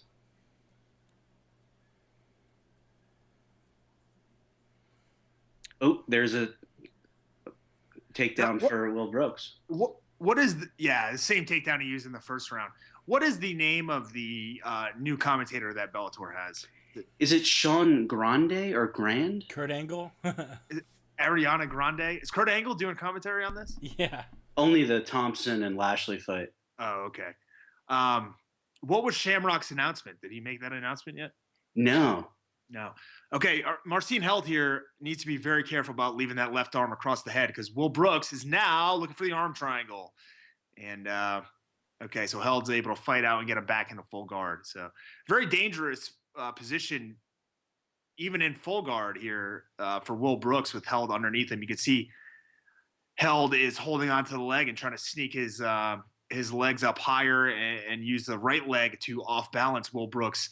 Kind of take him towards his head and towards his shoulders to set up the sweep or the armbar. This is a move that Vinny Magalhaes does very well, probably better than almost anybody in the world. So very familiar with that waiter sweep and beautiful transition into a triangle attempt by Held as well. So that's called the waiter sweep. Yeah. Well, no, he didn't go for the waiter sweep. Oh, okay, but that's Vinny's specialty, one of his specialties. I'm sorry, if I said waiter sweep, I meant the flower sweep. Flowers, I got you. Flower sweep. So where is this Gareth Davis? Where is he at? He's not there, but it's a bootleg version. I'll show you. I'll tell you when he's on again. Yeah. He's on just to the right of the corner post from one of the camera angles. There's a lot of bootleg guys they have here. Crowd. Let's see. Who's that guy? Huh? I'll figure it out as we go. Yeah. Is that Tito I see there in the crowd as well? I think Tito is there. Yeah, he was. And Gabby Garcia paying very close attention to her phone. Yeah, I don't know if you had the TV on 20 minutes ago. She's going to be fighting the niece of the Barbarian from the Dungeon of Doom. Yeah, Lady Tapa. No, I wasn't watching TNA during the time period that she was on. Can she wrestle? I mean, she can get in there. Well, I mean, could she wrestle well? That's a different. I mean, she's not. She's Nia Jax, basically, from what I remember. Yeah, Nia Jax is big, huh? Yeah, Will Brooks setting up an arm triangle here from inside the half guard of Marcin Held. What does he have to do? Get out of the half guard? Not even necessarily. It depends on where the pressure is. It looks like his shoulder pressure is kind of up on Held's chin. And, I would expect Held to be able to defend here, but Will Brooks is no slouch. And he's got that head kind of torqued at a bad angle where he might be able to get a neck crank. Will Brooks is trying to sneak out that left leg and get across. But Held actually moves him in a mount, which is a harder position to finish the arm triangle from, but does open up, some striking opportunities. It looks like Brooks is almost trying to wedge his head and arm up against the cage there. Yeah, if he's able to do that and get his head underneath Held's armpit and up against the cage, he'll be able to basically block his arm from escaping out to that side. Yeah. So, yeah, that would be a very good tactic. So this is a pretty easy round for Will Brooks. I would say. Yeah. You know what he's probably thinking? He's probably thinking like, God, I wish this was Meltzer under there right now. Although, he might not dislike Dave. I mean, Brooks says a lot of shit. Like, I read it, I'm like, no, dude, you're not even close. Like, he's upset. Like, some of the newer guys in Bellator are getting more attention. I'm like, you've main evented every card you've been on this year. Like, what are you talking about? Yeah, well, and he's on Rustam Kabalov's bad side as well. Who is what? Oh, who is that? It's a guy that. That's the jabroni that went after you and called you a shitty fighter, right? Yeah, he called me and Will Brooks shitty fighters. And, if he takes a look at this round right here, I don't think he'd be saying that Held's a shitty fighter. Yeah, Rustam the Tiger, he calls himself? Yeah. Yeah. Well, I'm sure somebody else calls him that as well, but. Yeah, one or two people. Yeah, but he called you, he had he shared you like you have one name. It's like it's TOMLAUULE. It's like, I was like, he combined it. Do you think that was because he didn't have enough space with the characters, or maybe he thinks that's how your name is? I hope he thinks that's what my name is. I hope they come out with a Reebok jersey for that. Oh, they Tom, will. Tom Lawlor. Oh, they will. They absolutely will. Yeah. Maybe it's gonna be one of the stick figure shirts. Just have my name spelled out in stick figure. But you know what's interesting about the stick figure shirts is nothing. Nothing Yeah. Nothing's interesting about them. They're awful. But you can't blame Reebok for that. Those are not Reebok shirts. Whose are they? They're UFC branded shirts. What?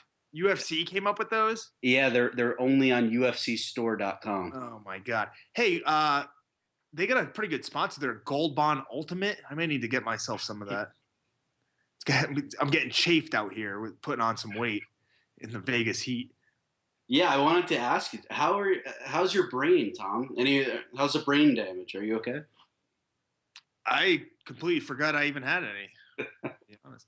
No, I'm okay. I've started exercising again, so things are fine. It was, both a case of the injury and bad timing for the injury. Basically, I would not be ready to fight tomorrow.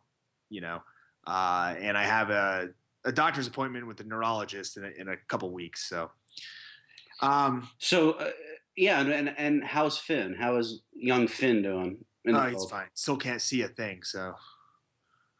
Takes him a while before their eyes can focus, so he's still bobbleheading around like he's one of my Funko Pop dolls. Is he keeping you up all night? No, he's great. Yeah, good. He's great. Well, so we see here again another takedown by Will Brooks on top in Marcin Held's guard, and he's able to land a little bit of ground and pound more effectively so far in this round, a minute 20 in than he has in the rounds previous, but Held is doing a really good job of spreading out Will Brooks by using his legs in the open guard. This is kind of the guard, well, at least with the right leg, he's got the open guard hooked behind, but very similar to the guard that Tsuyoshi Kosaka used to use, way back in the dark days of the UFC. I think Held needs to get on some gimmick. Yeah, maybe that's why Brooks was, just sitting there that first round. Maybe he just felt that Held wasn't very strong and thought he'd start blasting him. So. He does look quite slender. Like he hasn't hit his man, his grown-up strength yet. Yeah, he doesn't have man strength, and unless he has a kid, he doesn't have dad strength. So you need one of those two to be able to compete at the highest levels. Because I mean, look at Will Brooks' legs. That guy's strong. Look at those hamstrings. Yeah. Oh, yeah. He looks explosive and athletic even. Yeah. Right? Yes. I wonder if that's been said in the commentary. Yeah. Well, this guy, Sean Grandy or whatever his name is, he also said that people are still talking about Lashley versus James Thompson from the Super Fight League in India. Yeah. Well, they are. They're talking about how terrible it was and how bad Lashley gassed. Yeah. Oh, man. And I don't know. It looks like Held kind of gave everything, had his best go of it in that first round because he's just sitting here on bottom, tied up by Will Brooks. Will Brooks with a tight waist and able to land some punches over the top. But, he's not out of danger. Held can still roll and look to get back to a good position, but he's just eating punches bad. Yeah, this is one of those 5-round fights that you wish they would just say, okay, 3's enough. Mercy rule. Well, here's the thing with Held's style is that it requires a lot of energy and you have to continually move and scramble. And you can see right here, he's stuck on bottom. So he's stuck in a position, and this is where he has a hard time. As the action's moving, he's very good. But as the fight goes on and it gets, later and later in the fight and you become more and more tired, unless you're already moving, it's hard to get started, So, Tom, we got somebody on the YouTube chat says since Tom goes to Pro Wrestling Guerrilla shows, he could probably tell us what a piece of shit Super Dragon is. I've only been to one PWG show, so. Who is Super Dragon? Super Dragon, I believe he's one of the owners. He's a He was a big time star in the indie scene way back. My guess is like 2001 to 2005, and then he was gone for a very long time. Held is getting beat up here. Yeah, I was just gonna say he's eating some nasty. He's round a pound. He's bleeding. He gig himself. I don't know, but he's locking up Will Brooks' right leg there for a straight ankle lock. This is actually maybe his best attempt so far of the fight if he can move to the right position, and he's doing a very good job of getting that foot into the hip. Now, if he can lock up and extend, if he can push off on Will Brooks is able to move his legs to the side there. If Held's able to put, he's going. Oh, and the round ends. I think he was going for the ankle lock because he was inspired by the presence of Kurt Angle. Probably he's going for the one where you lock up the leg as well with your legs. So, hey, let me tell you, I don't know about these buffalo chicken fries, but the regular chicken fries are phenomenal. That good. I haven't been to a Burger King in a long time. I'm gonna have to check that out. Yeah, I dare you. Now, what is it? What is this? Is this a new Rocky or Creed? Oh, this is where he trains Apollo Creed's son. I got some kind of military commercial on. Yeah, I have a different ad really? too. I'm seeing helicopters and a fighter jet. Well, that's what I see now, but a second ago it was the Creed commercial. No? You didn't get the Buffalo Fries commercial? I did, yeah. Yeah, I think we're looking at the same thing. Okay. I think you looked away at an inopportune time. All right, I'm going to grab a couple more beers, so can you guys... Why didn't you do that during the break? You waited till the fight came on? Chicken fries are the main event to you? Yeah, bad timing. Ooh, what happened? Oh, there. Brooks landed a kick that almost looked like Held faked, dropped him, and then he just went down to grab the leg. Yeah, I wonder how hard that leg kick landed. Look at Held's right eye, man. That thing is, that's maybe his eyebrow, but it's cut up.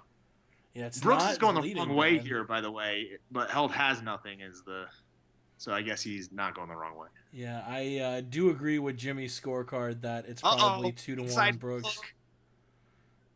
Held looking for the inside heel hook on Brooks' left leg. Brooks' submission defense is pretty impressive so far. Yeah, it really has been. He had a recent fight. Who did he fight? I'll go in the bathroom instead of... one of the Pitbull brothers. Yeah. It was like yesterday or the day before.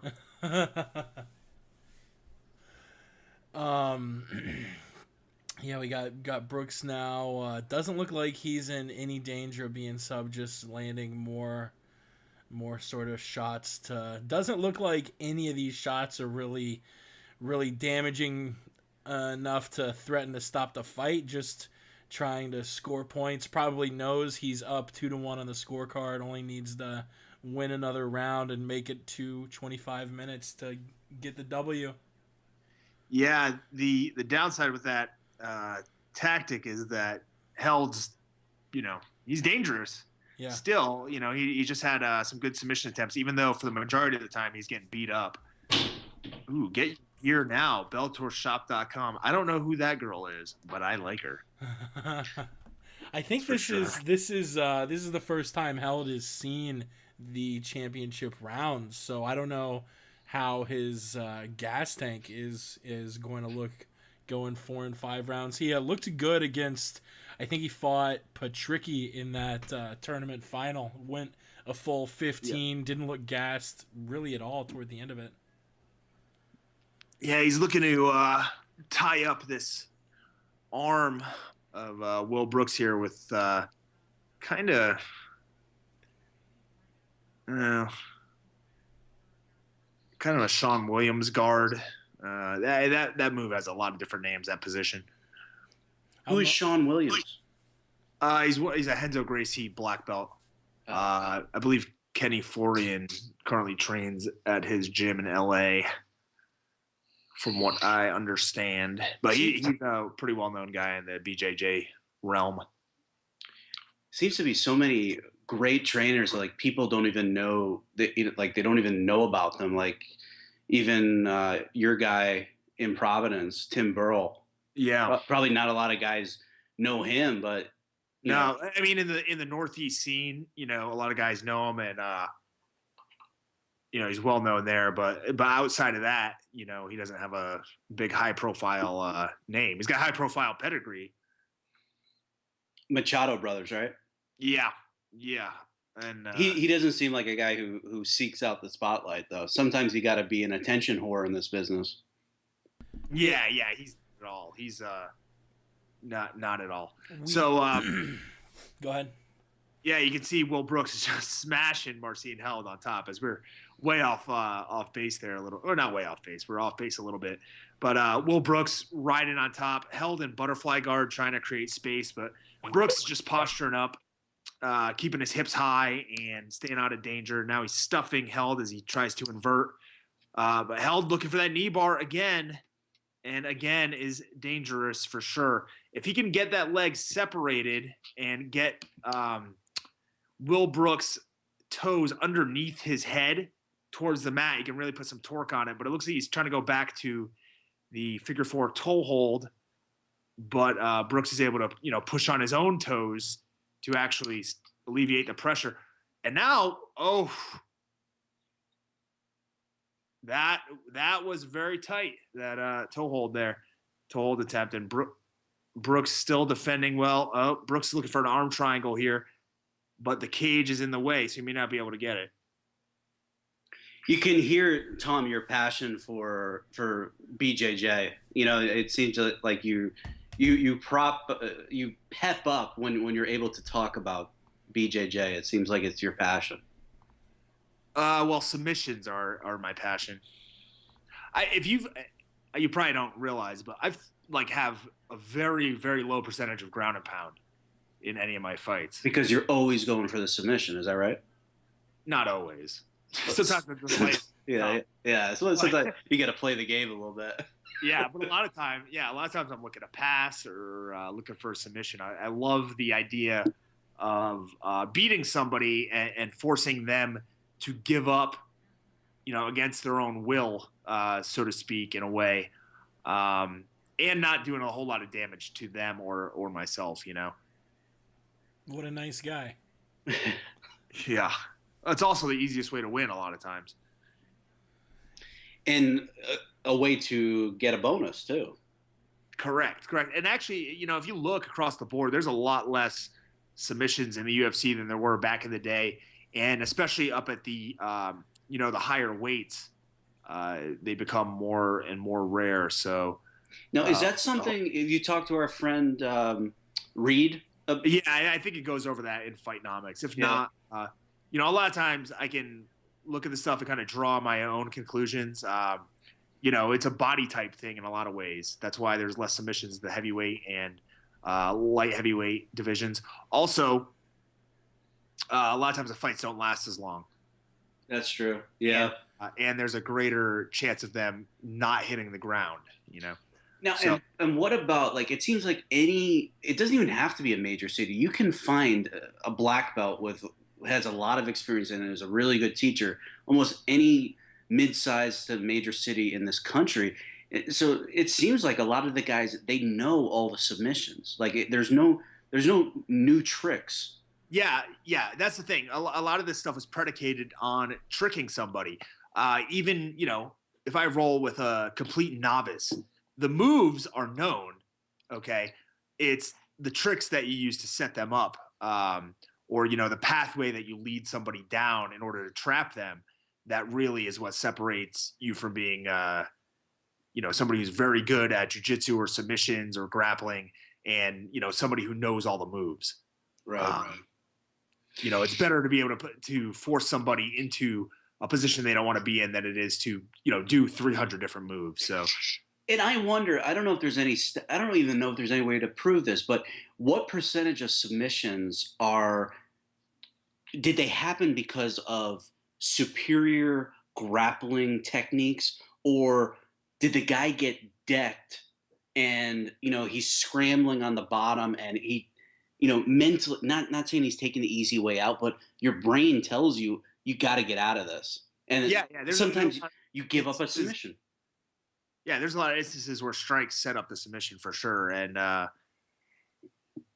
you have to take that into account as well. I mean, there's a lot of instances in the past in MMA where, guys who are not black belts and don't have nearly the grappling pedigree as others do end up beating them, by submission. So I believe, Kevin Burns back in the day, the triangled, maybe Ron Carnero, and he was a purple belt at the time, and Carnero is one of the, really, really high level competitive black belts. So. Yeah, he just rocked him and then was able to. I don't remember exactly, but yeah, because it's another thing that people say, they're like, oh no, he didn't lose, he just gassed. Yeah, well that's loss. That's a failure to prepare. Well, maybe he gassed because he got hit a lot. He was absorbing a lot of punishment. When you're absorbing punishment, your brain is telling you, I get the fuck out of this. You don't want to continue to take damage. I mean, that was the famous excuse for the BJ Penn zombies. Remember that? I thought you meant BJ Penn with the stick up his ass at his last fight, walking like a zombie. Oh no! I mean, I was stealing a line from the great Douglas Crosby when he trolled the underground about the Ruka zombies. You remember that? Yeah. Yeah. I wonder, what does he have to say about his uncle Bill Cosby getting into all this, bad publicity? Well, it's Crosby, so actually his Brian, I know Bill Cosby or Bing Crosby. Oh, okay. The gimmick is they're all related, right? You ruined it for me. Yeah, you see, there's a few gimmicks that I have that seem to always upset people, and one of them is like everybody with the same last name is related, and then the other one is like you call a Brazilian a Colombian, and then they'll say, "No, he's Brazilian, you idiot," and my response is same thing, and it's just the cheap heat, and it works every time.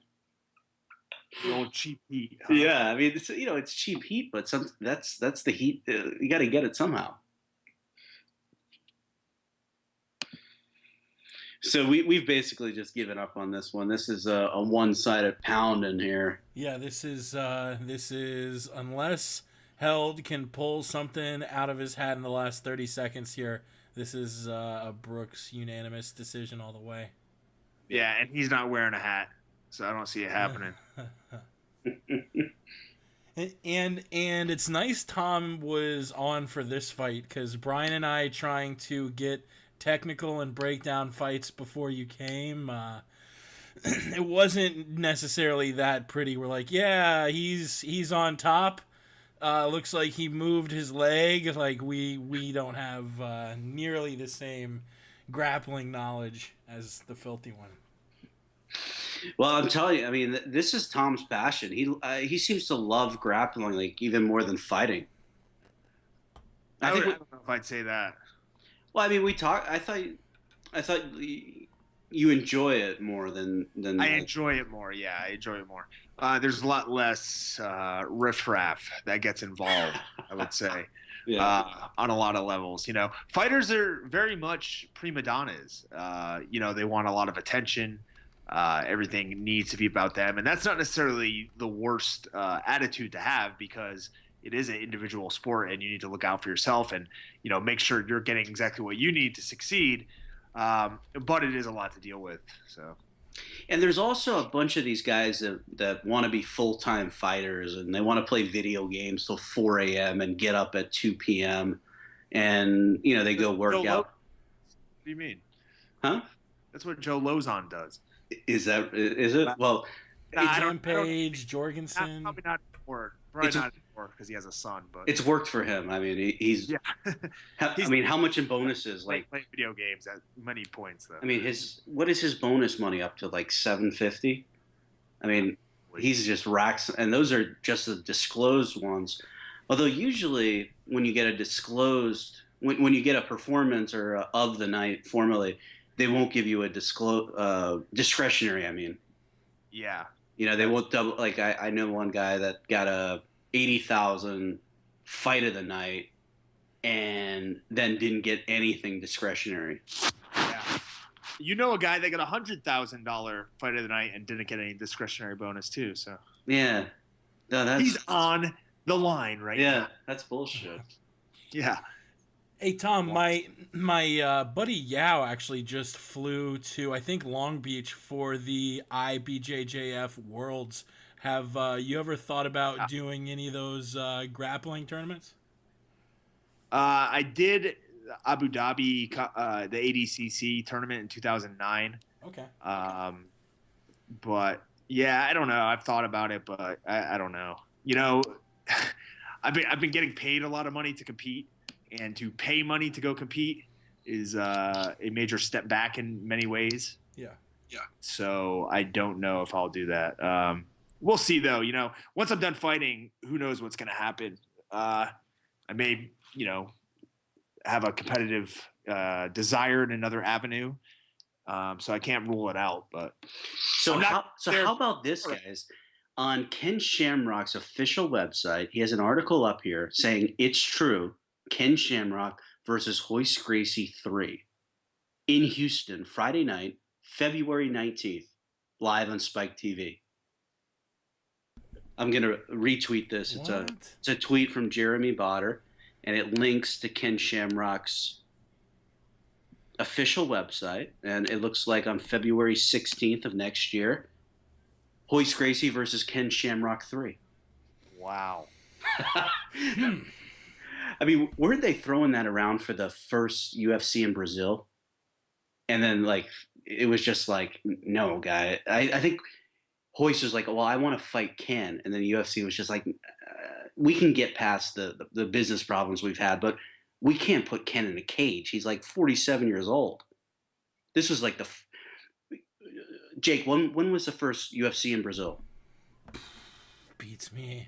A long ass time ago. It was like 97. Yeah. No. But I mean, of the Zuffa era. Of the modern era? Oh, shoot. I can tell you it's 2011. Okay, so 4 years ago. So Shamrock was 47. It might have been 2010. I don't know.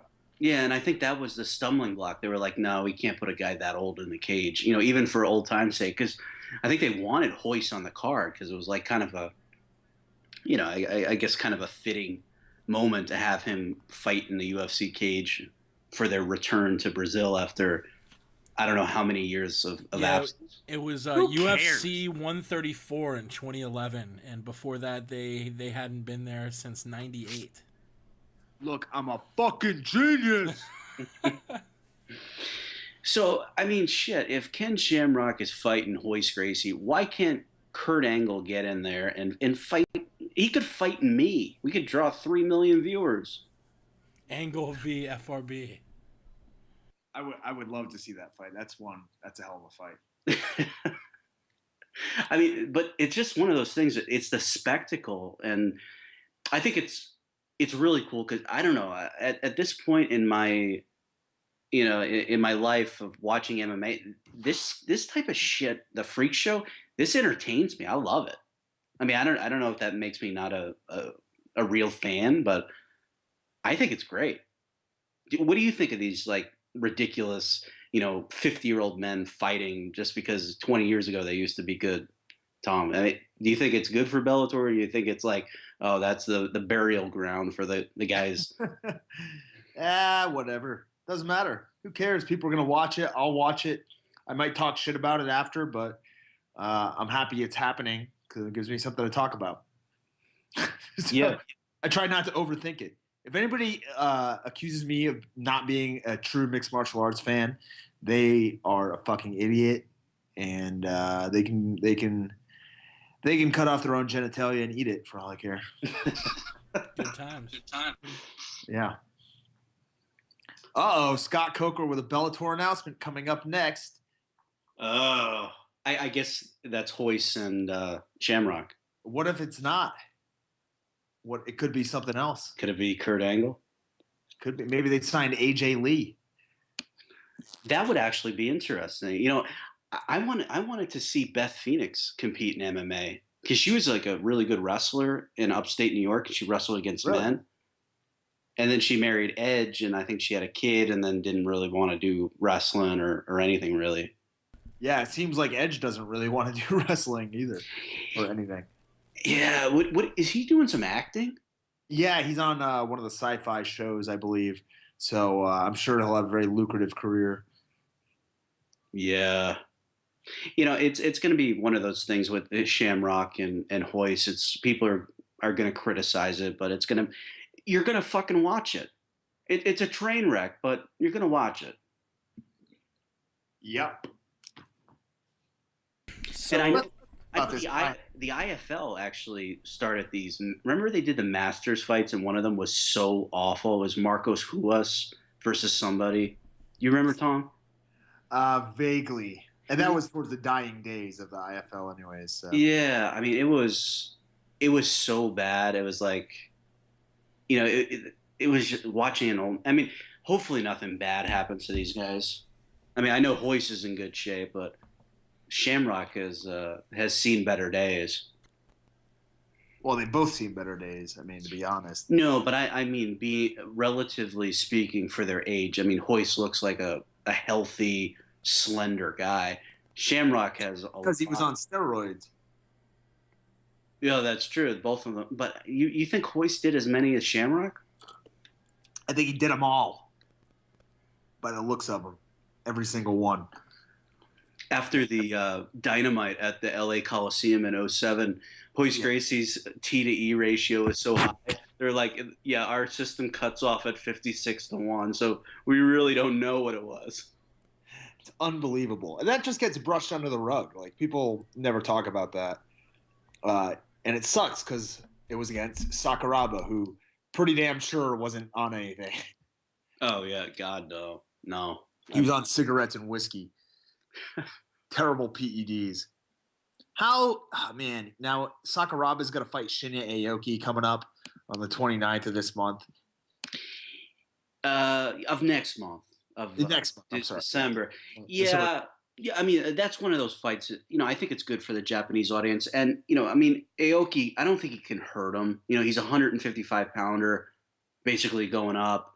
I mean, he can't really strike. I mean, what is he going to do to Sakuraba? Yeah, I mean, what if Sakuraba wins? Do you think Sakuraba could win?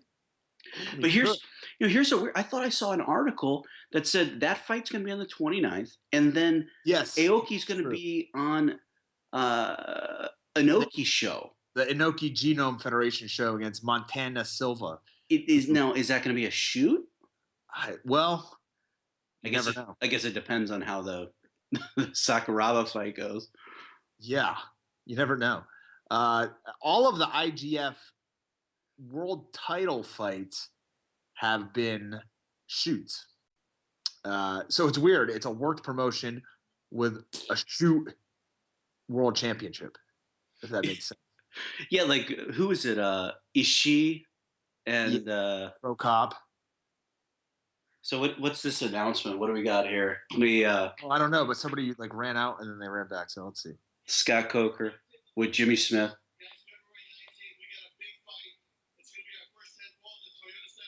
Houston, Texas. Tickets go on sale this Saturday. And you guys can go to Bellator.com to get some more information. The first big fight, we got 2 main events. I'm just going to introduce them. Kimball Slice is going to fight Dada 5000. Dada 5000? Yeah. Oh, my God. It's happening. I saw Dada 5000 fight. I had Dada on my show like a month ago. Holy shit, Kurt Angle's gonna. Kurt.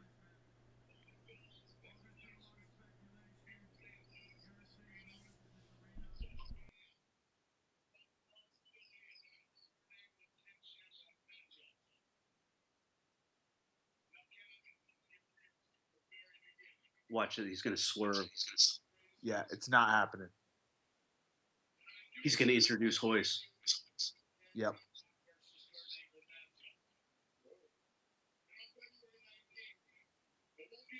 But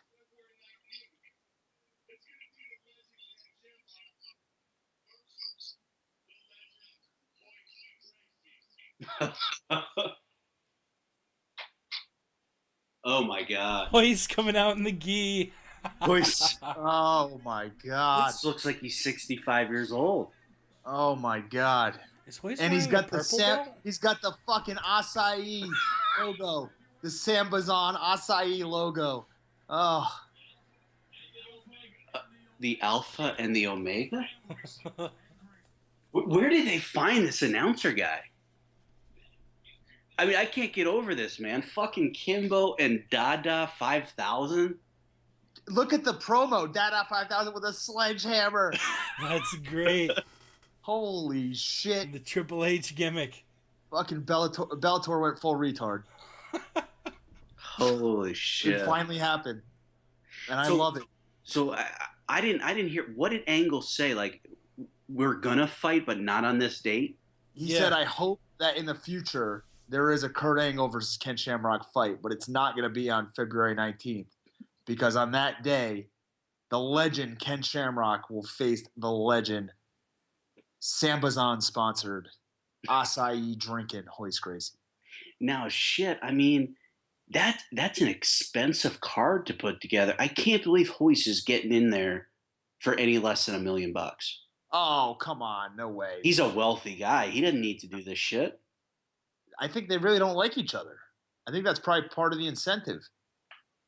I mean, I am so looking forward to this card in Houston. I mean, Tommy, you're going to have to see if you can get a hall pass for that weekend and come out. Yeah, that's a one. This is the total biggest fucking train wreck, and it's great. Yeah. I love it.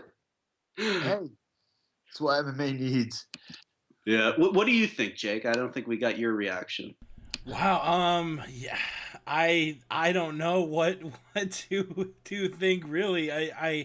I guess I'm kind of excited to see these fights, but not in the traditional way. I'm pumped up to watch a fight. It's sort of, I don't know, it's gonna be a sideshow for sure. Gracie Shamrock. I don't know. I'm almost more pumped up to see Dada 5000 against Kimbo, as perverse as that might sound. Perverse. That's a very good way to put it. Actually, it's a good way to put it. Oh man, perverse. Man, You are Dada sick. 5000. You are a sick bastard for wanting to watch that fight. I don't know. So, Jake- I know Dada had a promotion he was gonna do in like a diamond shaped cage on a cruise ship, and I don't think it ended up happening. I briefly mentioned I had Dada on my show like 2 or 3 months ago, and he was really stoked about doing the fight promotion on a cruise ship, and I never heard anything about it. But man, it's I think the dude's had 1 or 2 MMA fights. I was at his first fight, which I believe may be his only fight. Yeah, was- in Florida. What And it was promotion? awful. It was terrible. He was mounted by the other guy, and they stood him up. Wow. No joke. They fucking stood him up from mount. I remember that. So was what's this commercial here? Did they just show? Oh no, I thought I saw Machida. I'm like, no, that's the guy, the Bellator guy that Yeah. fights. Mhm. Too He's like- many Coors Lights for me. He's like the fake Machida, like they had the fake Razor Ramon and the fake Diesel. Yeah, I saw this guy like prancing across the ring, like Yeah. Like oh, what a Machida double! did. Look at the Gilbert. double leg on Cops. like You what? see that? Yeah, that was a good double. Like that was like an Arn Anderson spine buster. Yeah, hell yeah. Hey, speaking of which, Arn Anderson had the best fucking DDT. If you go back and watch Nitros, he was killing people with that DDT, and the crowd went nuts. Arn was a wrestler's wrestler, man. Oh. They don't make him like Arn Anderson anymore. Now you have to be a superstar. No, because we have a lot more knowledge on nutrition. No, but isn't it funny how Arn Anderson at 25 looked the same as Arn Anderson at 55? I mean, like looked like almost exactly the same. Hey, who's this guy? The Goiti Yamauchi. Are you gonna lock him up in a management contract like you did with the other Gooch? No, he doesn't show that type of promise. I mean, Super Kel and I only get involved in guys that show a lot of promise, like the Gooch. Because that Gooch versus Moose rematch. Yeah. I was talking to some people at the UFC. They think about 2.5 million pay-per-views. Really? Yeah. Huh. That's how many. That's how many homes it's going to be offered in. That's great. So you better try to get on that card if you want a really good bonus. Yeah. Well, I surely that'd be one fight that I wouldn't have to worry about getting the most exciting, the fight of the night bonus taken away from me by. So Jake, what do we got on the YouTube comments for Tom? We have Hoist. No. We have who the fuck is Dada 5000. We have Angle could carry FRB like he carried Shane McMahon. Ooh. Holy shit, the picture of Dada, he's got the Triple H sledgehammer. No, he does not have the Triple H sledgehammer. I just retweeted it. Check it out. He has the fucking Lowe's. Or the Lowe's, yeah. Bargain clearance rack sledgehammer. And now, what is this? This main event, we got Crazy Horse. Who's he fighting? Strauss fighting the trilogy. 3 of these 4 fights. Oh, that's right. It's Strauss versus who is it? Thiago Alves, right? Yep. Or is it Andrei Arlovsky? I think it's Bitchko. Yeah. Is it Beshkohea? Yeah. Or is it the other Pitbull? God, the rapper. Yeah, I love Pitbull the rapper. Actually, one of my favorite performers. We have another comment. Does that huge lady Gabby is fighting on New Year's have any MMA experience at all? No, she does not. But I believe she trains at American Top Team as of currently. So. I mean, Gabby doesn't have any MMA experience either. I mean, right? Someone responded saying experience with roids. Yes, she does have that. For sure. And perhaps hemorrhoids as well. So maybe more than one type of roid. So this is a page out of WWE booking. We're going to get 2 singles fights to set up a tag team match between Brooks and Strauss versus the Pitbull brothers, I feel. They should just throw all 4 of them in the cage at the same time and just let them go at it for 10 minutes and see what happens. I mean, after that last announcement, are we that far from a tag team match at this point? Well, I mean, yeah, anything is possible. I mean, they might do a gimmick where a guy pulls another guy out of the crowd and they do a fight. Yeah. I mean, if Dada 5000, I mean, I remember a very famous line. Well, not famous line, a line that stuck with me. Jordan Breen said it. He said, what is it? Dada is not the poor man's Kimbo. He's the homeless man's Kimbo. Like, Dada is that bad. Like, Kimbo is like Cain Velasquez. Kimbo is going to be on quite a win streak after that fight. But if you're Kurt Angle, I mean, why would you not fight one of these guys and just, who the hell cares? I mean, I'm sure that's what he's going to try to work towards. Is my guess. I think this Bellator thing, he probably realized, TNA is on its last legs, and he did not re-sign with them. WWE is not going to touch him.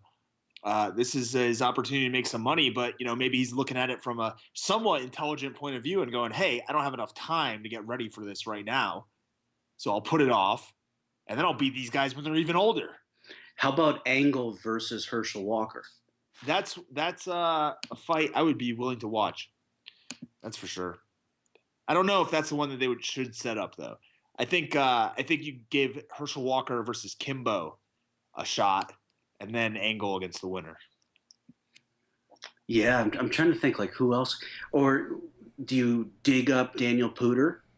I mean, does that still Where have is he heat? dead? I didn't realize he was underground. Is he in a mine? Where is this guy? Is he around? I mean, Why? But why? Oh, because of that Because- storyline from 10 years ago that barely anybody remembers. I mean, well, it's probably more than 10 years ago, but I mean, that is a pretty big storyline. I mean, to shoot on a guy. I mean, I don't know how Pooter got away with it. what is on the screen right now? A pit bull. Holy shit. If there's ever been an advertisement for why not to get a pit bull, that's it. Anybody, and I have a pit bull, and that gave pit bulls a bad name. You don't need to see them fucking going nuts trying to attack something. Foaming at the mouth, pulling on a chain. Jesus Christ. Fuck. And look at that thing in the background barking at nothing. Jesus. That thing was going nuts like it had seen a black guy.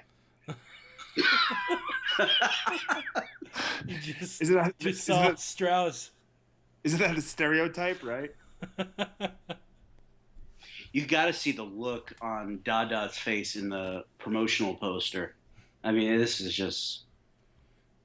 hilarious. Dada might not be the best fighter, but that guy can promote the shit out of anything, man. I had him on for what I thought was going to be like 10 minutes. I would ask him a question, and he would go long form and rant about something for probably 10 minutes a question. He would go off. Well, did you see his documentary? Yeah, What the hell is Dogfight it? on Netflix. Yeah, it's on Netflix. I mean, if it's What is still it? Would you say it is dog fart? Dog fart. No, Yeah, I've heard- Billy Corbin did it. The same dude who Billy- did the Oh, U. Billy Corbin did dog fart? Billy Corbin did dog fart. are you talking the Smashing Pumpkins guy? Who? That's Billy Corgan. Oh, well, who's Billy Corbin? Billy you talking about Corbin Bernard did 30 for 30 the about- U. He did Broke. He's done a Oh. lot of docs. Oh, I gotcha. Yeah, Yeah, he's currently in NXT. Yeah. His brother Baron. Yeah. Wow, this promo poster is gold. Luca Fury just posted it saying, "Go to hell, Bellator. Just go to hell." And it's got Dada with the sledgehammer standing behind Kimbo Slice. Look at wonderful. look at the reach advantage here that Strauss has. 6.5 inches. Yeah, they're Yeah. they're He's got average male penis advantage here. Yeah, I was just waiting for that joke to come. I knew it was coming. Oh yeah, you knew that one was coming at you. Yeah, when you said 6.5, I'm like, he's gonna make it. I'm just gonna be quiet so he could. Their second fight was fucking awesome. Strauss was winning pretty. Hey, hold on. Let's take a look at this. His banner's from like 2013, or is that just when Bad Boy got this trademark? Because on the banner it said 2013 Bad Boy Incorporated or whatever On Strauss that- or Pitbulls? on Pitbull. So is it a banner from 2013? Well, it was probably a mistake. I mean, it should. I mean that was trademarked well before 2013, so it was probably the printer just fucked up. Well, Mike Thomas Brown growing he's a got nice two beard. banners. Strauss has 2 banners. How many banners can you have? What's the rule? Is there a I- maximum? I don't think there is. I don't know. I would just wrap the entire cage on the outside. I know the UFC recently banned banners, but apparently national flags are okay. Yes. Tom, you know who's responsible for delivering Ben Askren's banner to his fight next week? Oh no. You? Yeah. I'm nervous. I'm like, oh, what if I forget, lose it or something? Yeah, it's possible. What? They don't have a printer in Singapore?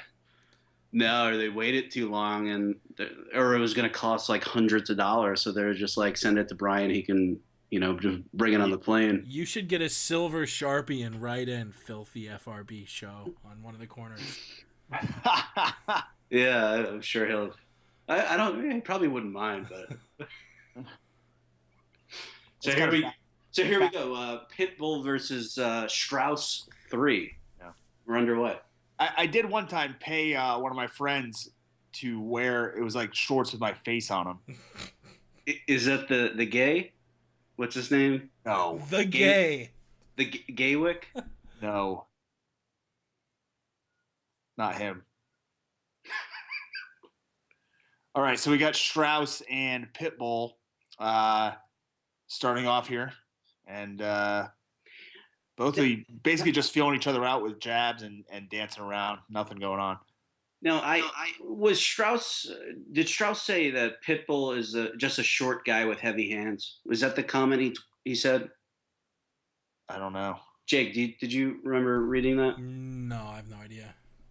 Strauss does look considerably bigger than Pitbull. Definitely. Yeah, I don't think Pitbull is 5'5.5". I think he's considerably smaller than that. He looks like Joe Benavidez. Yeah. He's like a luchador, you know. he's shorter than he looks. I know Strauss had to cut his dreads off in the Corrales fight because he didn't make weight and actually had to cut his hair so he could make weight. And it looks like the dreads are starting to grow back a little bit. Yeah. Look at his picture in the promo. They're up against the wall there. Oh no, that's Melvin Manhoof, who is being absorbed into the darkness behind him. Yeah, that's semi-racist. Look at how dark like the poster is around his head. It either looks like that or his head has grown to epic proportions. Yeah, but he is kind of dark. I mean, he is dark, but I mean, they could have done something else with that poster. I mean, Jesus, come on. You know, I was gonna mention that card. That's not gonna draw anybody. I don't even know why they're doing that card. Yeah, it's the Billy Kid. Whoa, wait, is that illegal? Was that knee? Oh, I thought okay, maybe. It was to the body. Okay, yeah. Yeah, that's the Billy Kidman of Bellator shows, Brian. Yeah, not a good one. What was the line that Hogan used? He couldn't draw. Well, couldn't draw flies to. Did Bischoff say about Arn Anderson he couldn't draw flies to shit? Yeah, maybe that was it. And Flair just got so upset. Well, there's a takedown by. Well, yeah. I thought I had it for a second. Yeah, Strauss with a double leg kind of up against the cage, but Pitbull right back up and moving away. Nice knee by Pitbull to the looked like he was aiming for the liver. I doubt he got it. Oh, but he hits another one to the liver. Strauss firing back with some good punches here. So we've got a southpaw fighting an orthodox fighter here. So we'll see who's able to use the footwork to their advantage. It looks like Strauss is doing a better job of moving to the right and staying outside of Pitbull. So that lets him fire off that jab and not have to worry so much about Pitbull's right hand. Neither guy really going after leg kicks yet. No, and that was one of the keys, one of Jimmy's keys I to didn't see that. winning. Yeah. Jimmy's keys. Oh, nice body kick there by Strauss, and Pitbull tries to engage, but they separate. A lot more standing Apparently in this fight Strauss- than we saw in the co-main. Oh, nice takedown there by Strauss. I thought it looked like he fell, like he was knocked out.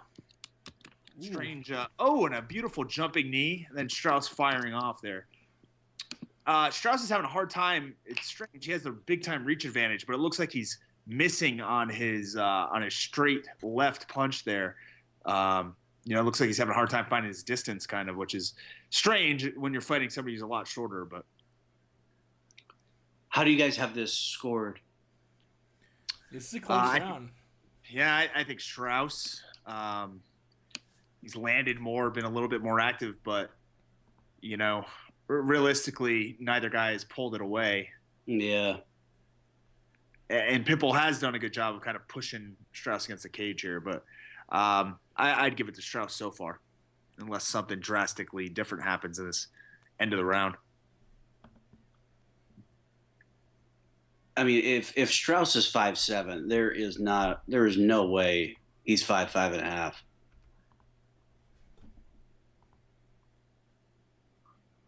Yeah, he's getting the old high school football stats there, where you're pumped up. Like I think in high school football, I was like 6'8", 350 pounds.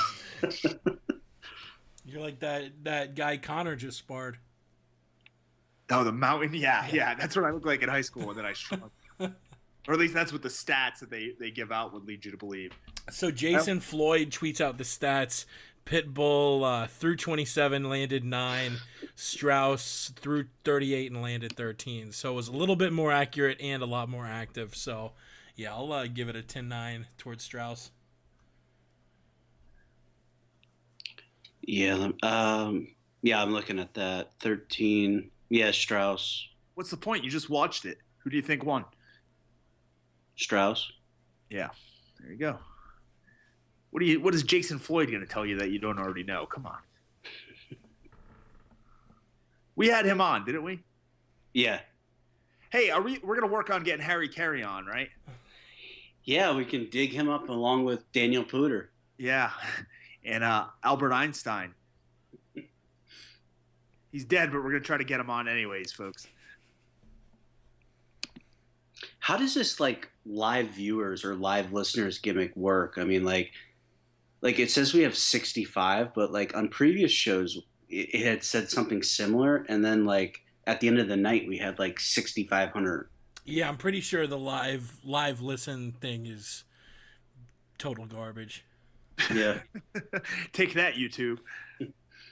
Well, this round has started, and unfortunately, you might actually be right about that, Jake, because I've watched like WWE and even UFC when they were on YouTube, and I'd see like 2,000 viewers, and I'm like, there's no chance that there are only 2,000 people in the world are watching those. Yeah.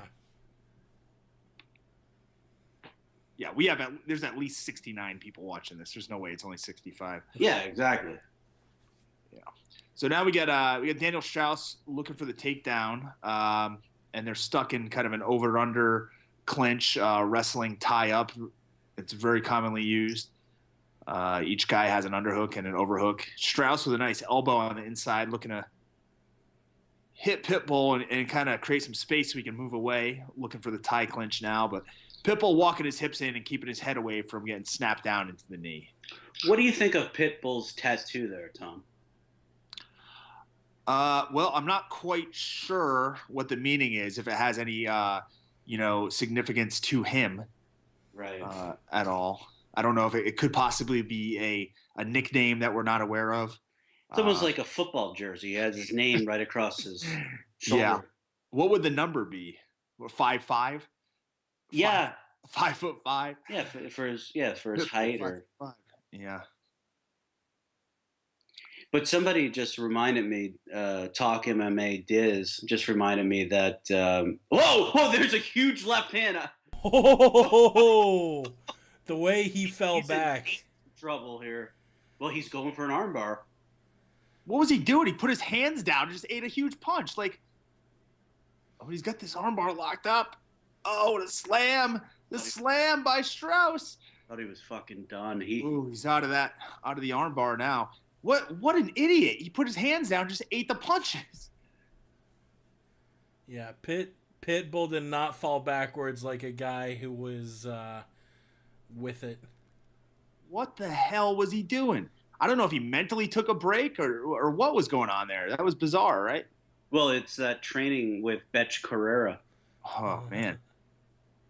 Camp Pitbull. It's called the Betch effect.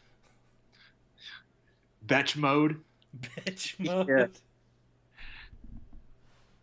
Somebody copyright that. Let's get it on the banner right next to the Bad Boy logo from 2013. I guarantee you, Chael's already trademarked. He steals everyone else's. He tried to run an angle. He tried to steal the gimmick thing, and I was like, well, I don't really own that. I just kind of rip off, old wrestling talk. I mean, I don't know the gimmick. I don't think I own that. Yeah, it's old lingo, old wrestling insider terms. Yeah. And I think the idea was the shirt would say, I'm on the gimmick. So Bellator's got this cut guy with a beard. He's got a bald head. Yeah. There's a guy who's pretty big in the weightlifting circles named Jim Wendler. And I swear to God, that guy looks exactly like him. You got to look up Jim Wendler for me right now. How do you Wendler? I'm telling you, the guy's a dead ringer.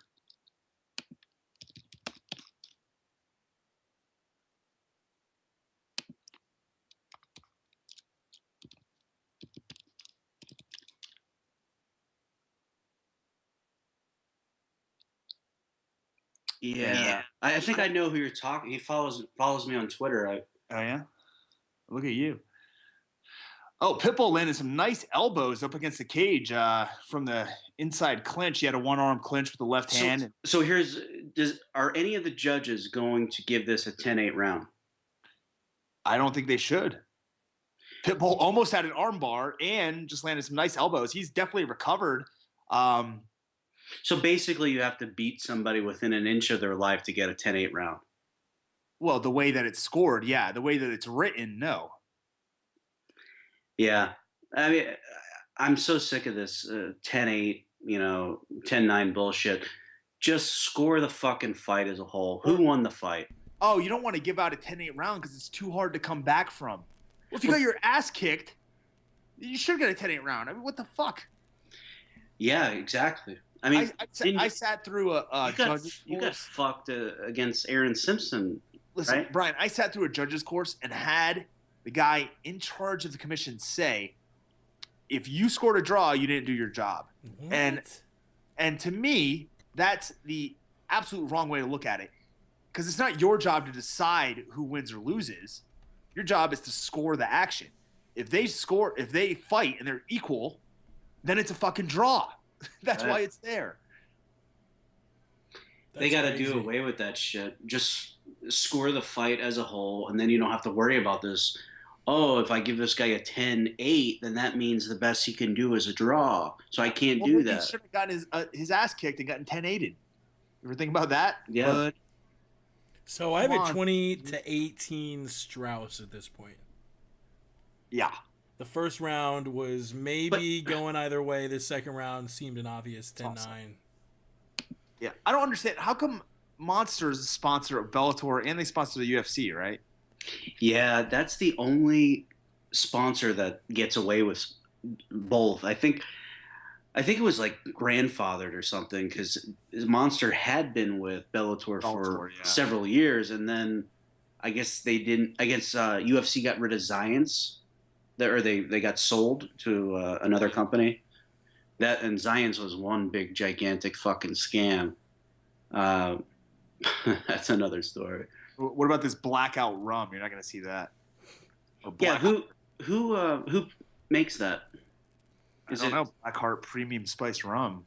I mean, they have some good sponsors. I mean, Miller Lite, AutoZone, Dave & Buster's, Monster.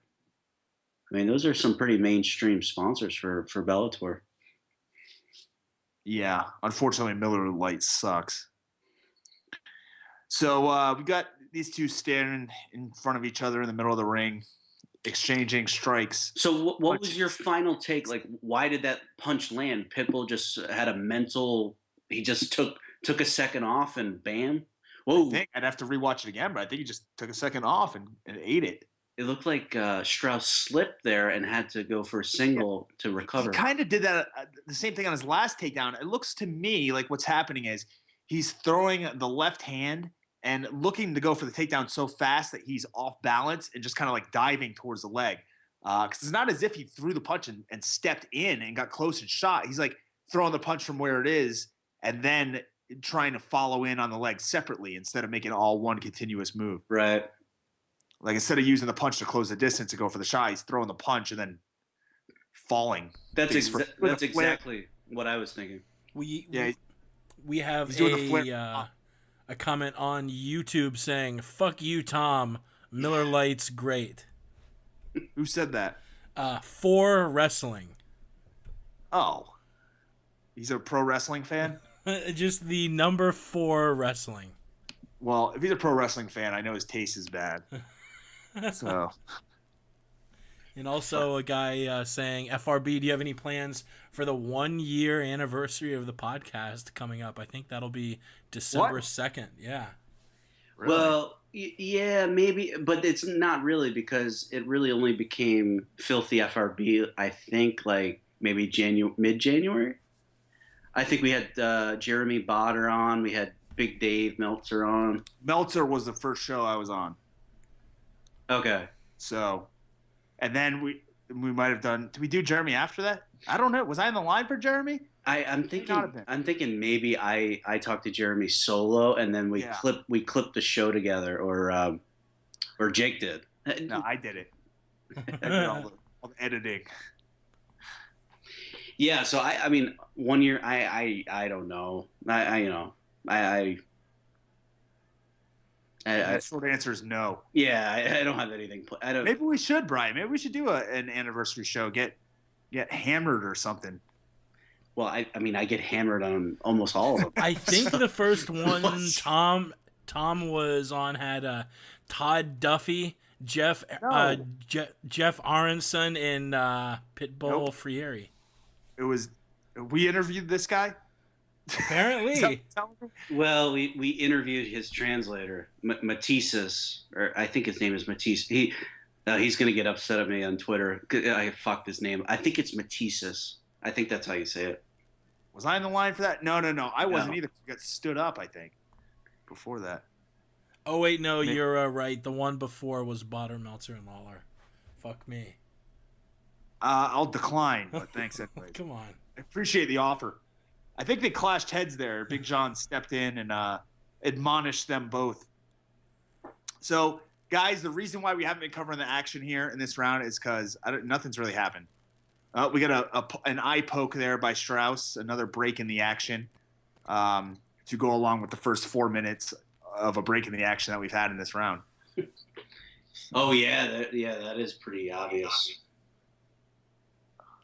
Oh, yeah. Unfortunately, Those are John Jones type. I really don't get how guys have not mastered the Three Stooges defense to that eye poke yet, because it's been proven to be very effective by Mo, Larry, Curly, and Shemp. Just the four fingers on the bridge and the nose. Yeah, just bring that hand right up the middle. You're gonna stop that eye poke. The great Roddy Piper had one of the best eye pokes. Yeah, the rake. Oh, beautiful uppercut there by Strauss, a left uppercut, and then try to follow it up with a kick and another strike. But Pitbull, man, this guy's got a good chin, or he recovers very quickly. Nice left hook there by Pitbull as well as Strauss is coming in. Lazy, low left leg kick by Strauss, who's winging that big Jeremy Stevens style uppercut, but just missing. And the two exchange. Probably the best action of that round happened there in the last 20 seconds after the eye poke. So do you guys have Strauss up 2-1? I think that was what round was that? That was the third round. That was the third round? Yeah. I guess I'll give the other one to Pitbull just because. And here we've got this great, phenomenal promo poster there with Dada 5000 Kimbo, Ken Shamrock, and Hoist Gracie. What does Dada have on his head? What is that? That's his hair. Oh, that's his hair? I thought that was one of those. Actually, I think it's a fez cap. Pretty sure. I think he's auditioning to be in The Wizard of Oz as a bellhop. I don't know who it was. It may have been Davey Boy on Twitter, but he made a really good point saying, if you're going to make Kimbo versus Dada 5000, make the fight in Miami, where there is a huge amount of local support for both guys. Yeah. That's it. Yeah, that's interesting. Why Houston? And maybe there wasn't venue availability or. Yeah. Poorly thought out matchmaking, obviously. Bellator? No. So this guy for wrestling is saying Tom watches SmackDown and he calls me a geek. Okay. He's got a point. So, guy's got a point. Yeah. For wrestling, you've got a very good point. So look, Jimmy Smith, he went 10-8 on that round 2, which is what I was thinking.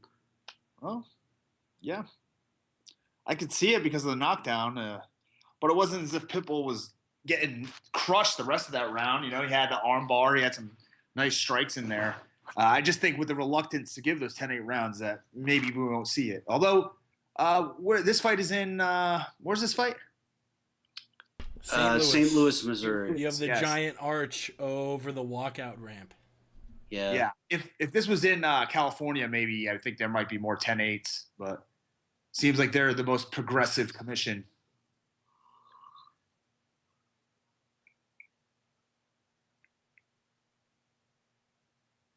And I think Strauss just threw a punch to the dick. The dick punch? Not sure. Yeah, he threw a left straight to the nads. But it didn't make a big connection there. There's a clash of heads there. Whoa. Pitbull turned his back on his opponent. Well, he did get headbutted in the teeth. I think he headbutted him in the mouth. So John talking to both guys and letting him resume. That's pretty dangerous. What if one of those horns on Strauss's head like goes in Pitbull's mouth or up his nose? It could really distract his breathing, cause a big problem. Whoa, a right hand from Pitbull. I don't know how well it connected, but yeah, connected well enough. I think one of his better strikes of this round, but he hasn't thrown a whole lot of leg kicks up to this point. And perhaps he'll be upset about that, as he watches this fight. Whoa, big left hand from Strauss. And then... Yes. Pitbull, he puts his hands down when he leaves to... big right hand by Pitbull kind of stumbled Strauss. And these guys are traded heavy leather now. Now it's a barn burner. Strauss picking him off with the jab. Pitbull... I think he just poked him in. Pitbull... Big right hand here. This is about where we were earlier this year when these two guys fought. Strauss being in the driver's seat as far as the scorecards go, and Pitbull subbed him with like 11 seconds left in the fourth round. Yeah, I mean, Pitbull doesn't really look any worse for wear. Just got that mouse under the... And he looks pretty fresh. Yeah.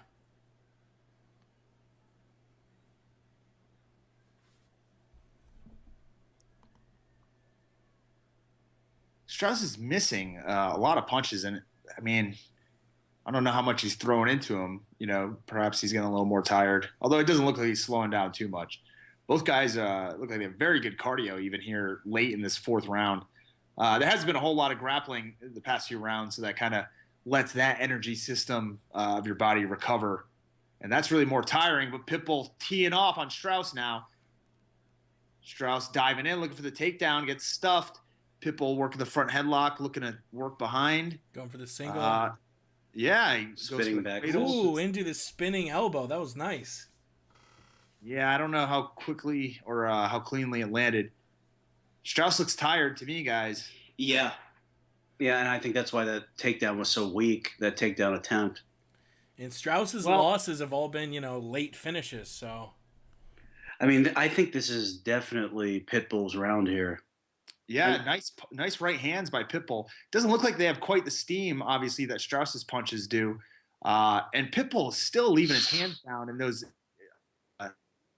exchanges. That's a real bad quality to have this late in your career. He's in there engaged. They're in close quarters, and his hands are down by his nipples. Whoa, he's covering up. And Pitbull, dealing on Strauss again, up against the cage. This seems to be where he's doing some of his best work. And this is definitely going to be Pitbull's round. Nice elbow there. I think we got 2 rounds each. Yeah, and I mean, it's possible somebody gave Pitbull that first round. You never know. Yeah. What do you got, Jake? I've at 2-2. Strauss, Pitbull. Probably the most one-sided round was that second round, but it obviously wasn't enough to be called a 10-8. Yeah. Round 4. Round 4, very obvious. Third round could easily have been Strauss as well, so he could be up 3-1. It could be 2-2. Yeah, it could be 3-1 either guy. So the only obvious ones was round 4 for Pitbull and round 2 for Strauss. Well, correct. I don't know. I mean, that's what we think, but there's no telling what the judges see. You know, they're showing these highlights, and they're showing all Strauss highlights. So I believe the commentary would lead you to think that Strauss is running away with this. But, you know, Pitbull's still hanging in there. He's dangerous.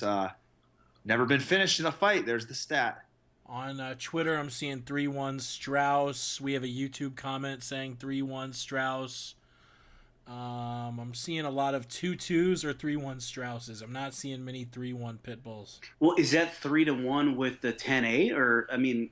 Yeah, that could play into it. You know, if it gets 3 rounds to 2 with Pitbull and it's a 10-8, then it's a draw. I don't care. These two can fight each other all they want. I'll watch it. It's a pretty damn good fight. There was that one dud of a round, I think, round 3. But other than that, it's been, you know, pretty good action. Strauss kind of leaping in with that jab. Needs to be careful about, you know, bringing it back to his chin quickly. Because if Pitbull can kind of time it and land a right hand, like he just landed a big right hand there, and I think it wobbled Strauss a little bit. 10-9, they've got it. Jimmy Smith has it 10-9 across the board, except for that 10-8 for Strauss. So he's got 40-35 right now. He gave round 4 to Strauss. Correct. That's ridiculous. And look, Pitbull went on the leg looking for the takedown. Strauss looking for the guillotine. I thought that was a pretty good attempt, but the cage foiled it for Pitbull. I don't know what Strauss is looking for here. I guess he's looking for a front headlock, trying to collapse that back leg and get the takedown. But my guess is he knows he's up and is trying to ride this clock out. Look at that flowing beard Mike Thomas Brown is rocking. Hell yeah. I mean, you look at some of the stats. I mean, the unofficial third round total strikes, Strauss 13 of 56, 23%. Pitbull 19 of 41, 46%. I mean, that would seem to be a more efficient striker. Round 3. Round 4, Pitbull 50% connect versus 29% for Strauss, and six more strikes. He misses a lot of these shots, especially that lead hook. He hasn't landed cleanly, because if he did, I think he'd put Pitbull down, because Pitbull's hands are down by his nipples. I don't know. Maybe I'm watching a totally different fight, but it just seemed like Pitbull all over him. I mean, Pitbull just took him down. He's got both hooks in. Jason Floyd just put up here, any chance 2 of the 3 judges for the Missouri Commission gave Pitbull first and fourth round? I mean, any chance? I mean, the fourth round to me seemed pretty obvious. Pitbull. Yeah, I don't understand. You know, maybe there's something that we're missing here.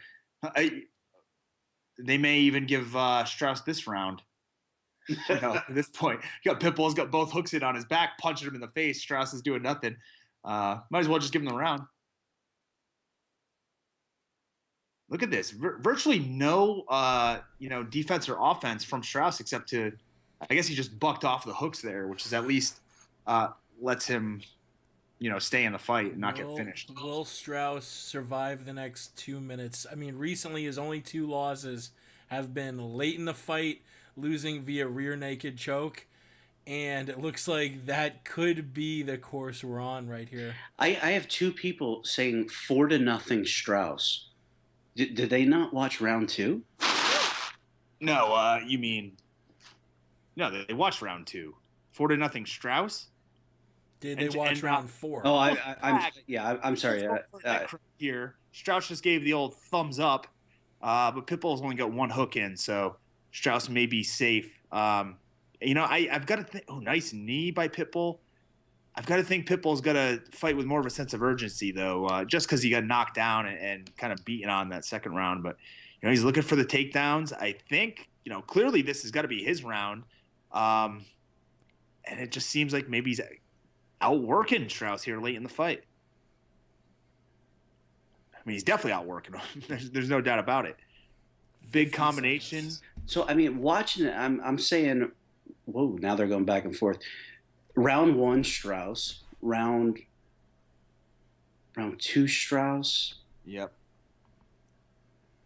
And maybe 3. Strauss, 4 Pitbull. It's got to be 4 and 5 Pitbull. I mean, go back to the body Pitbull if you're trying to finish it.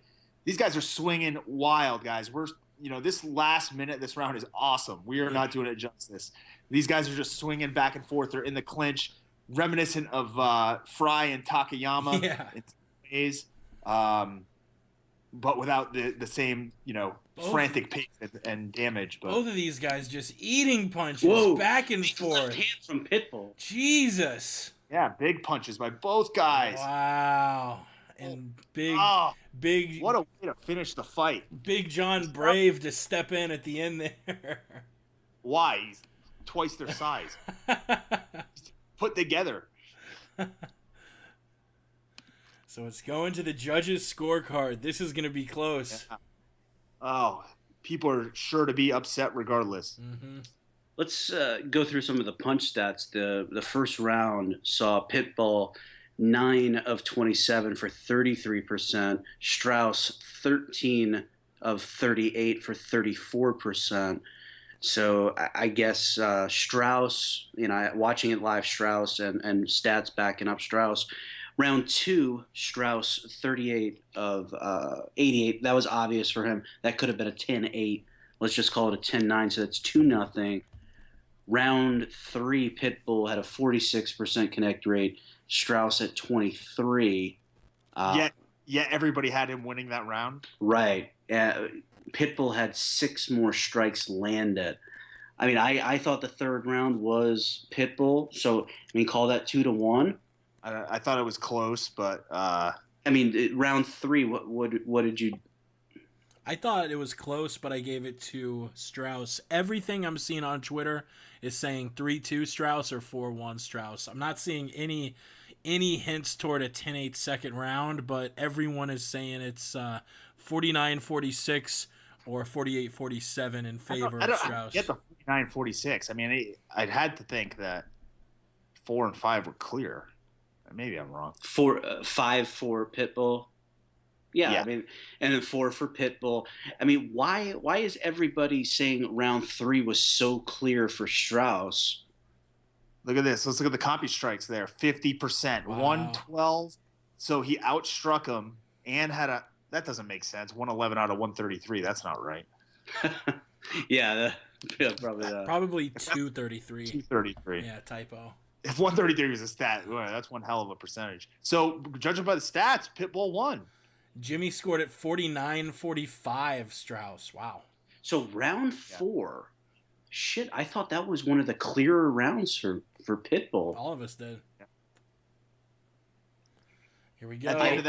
I really thought Strauss lost 3, 4, and 5. I think. Oh, here comes the decision. So.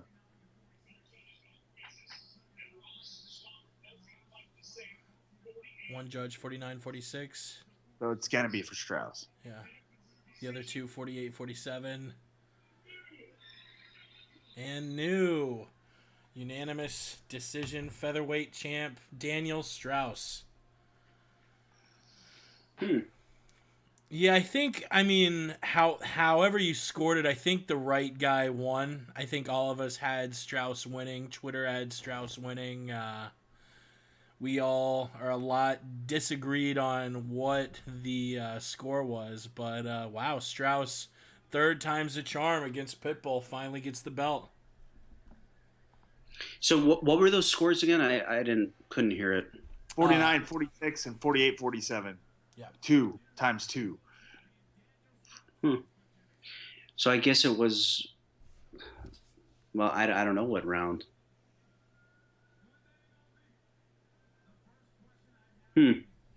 That's interesting. I thought obviously first 2 rounds were Strauss, third round close, 4th and 5th I thought were Pitbull. Well, 2 of the judges probably agreed with you on that 4th round. So yeah. Charles Bennett, new Bellator champ. There he is, Crazy Horse, ladies and gentlemen.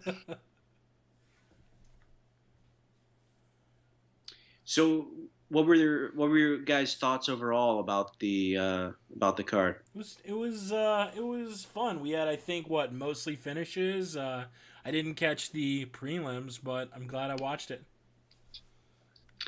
Yeah, I mean, I thought it was a pretty good card. I mean, shit.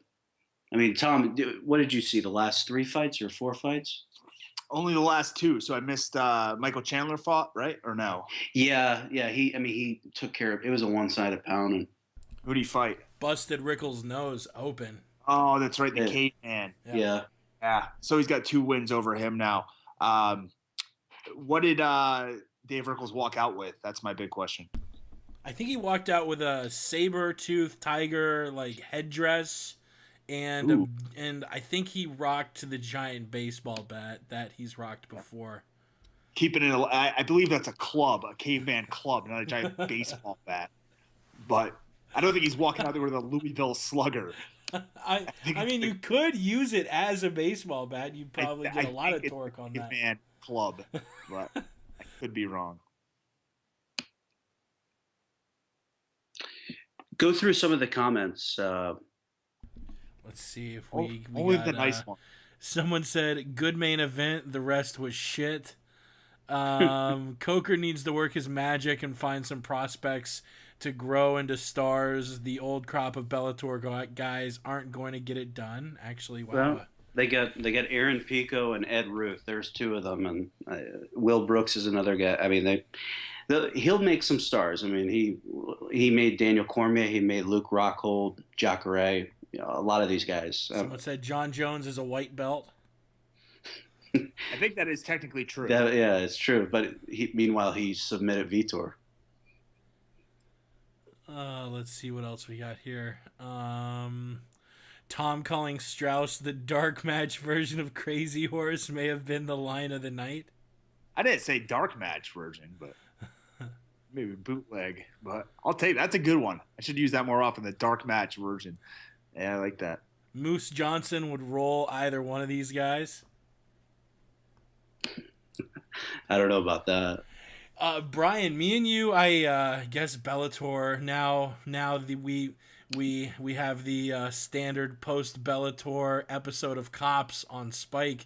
But Brian, you and I briefly before we went live talked about this Rollins news, busting his knee up, tears his ACL, MCL, and meniscus in Ireland. Now I guess they're gonna. Let me tell you something about that. If Rollins would have just done what he was supposed to do and laid down for my fucking boy Kane, we wouldn't have this problem, would we? What is this bullshit with you and Kane? I mean, what is this obsession with Kane? Kane's the man. The guy's been around forever. He's still jacked. He's still jacked out of his mind. But He's in his 40s, goes out there and competes on a nightly basis. What's not to love about that? Let's think about that for a second. You enjoy his character still? Yes. I will always respect Kane. Well, I mean, yeah, I mean, you have to respect him. I mean, but you're gonna tell me he wasn't great as the director of operations the last month or two? I guess he's okay. I'm just kind of sick. I would just like to see some newer guys. Well, it ain't gonna happen. Big Show and Kane are still headlining shows in Europe now. So. Oh God, Big Show.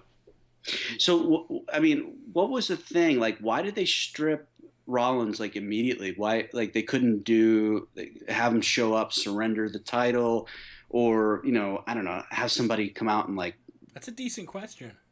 I think it's just because in today's world, this news is going to get out, so I think they just addressed it right off the bat. Plus, I mean, they're having a pretty bad downswing in ratings and business now, so this may actually pump things up in a way. It's possible, or people completely tune out because Rollins is not at the top. Although, I really don't see this as a huge disadvantage in a lot of ways, because we already saw John Cena beat Seth Rollins multiple times over the past few months, along with Dean Ambrose and a million other people have beaten Seth Rollins. So to me, it's clear that the U.S. title is really the top title in that country, or in that promotion. I'm sorry. So does Reigns get belted now? Does the WWE swerve us and pull I some hope so. crazy shit? I hope they swerve us. I hope it's like Survivor Series '98. We get a 16-man one-night tournament. That'd be awesome. So do you take the chance and like throw it on a Finn Balor or Kevin Owens or just Sting. or do you pay Lesnar a bunch of money to come back and for more dates? I guess it's I don't know. I Reigns as champion just There's a couple things. Okay, so John Cena's out of action, right? But nobody knows.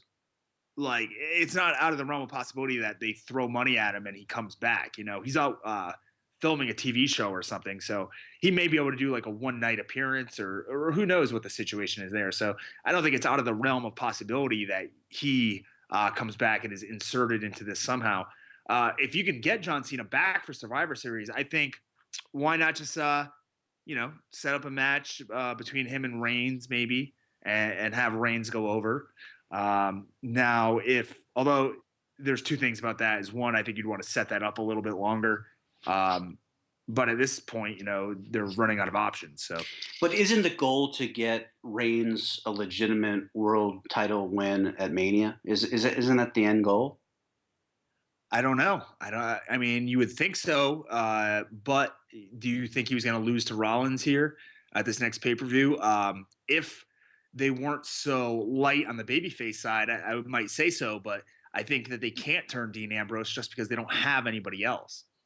Now, with Rollins gone, maybe they turn Dean Ambrose against Roman Reigns. And to be quite honest, as good as Ambrose is on both sides, I really think that he's going to be a phenomenal heel. Tom, that's where he's done his best work. Yeah. Are you ready for this? I mean, it's Inside MMA's Twitter says sources tell us Fedor will fight Tsuyoshi. Hold on. Where is this? Tsuyoshi Kosaka? Yep. Oh, really? Rubber match. Look at that. Fedor will fight Tsuyoshi Kosada in a rubber match New Year's Eve in Japan. Oh, wow. Is that the most absurd? I mean, how old is that guy? 40s. But when was the last time he fought? I don't know. That's one that I would not have guessed, but whatever. Can't you get somebody? What about King Mo? Couldn't you have put King Mo in there? I mean, Jesus. Tom, his last fight was May 5th, 2006 against Mark Hunt. I mean, I hope somebody hacked their account. I don't know. They probably announced it on TV.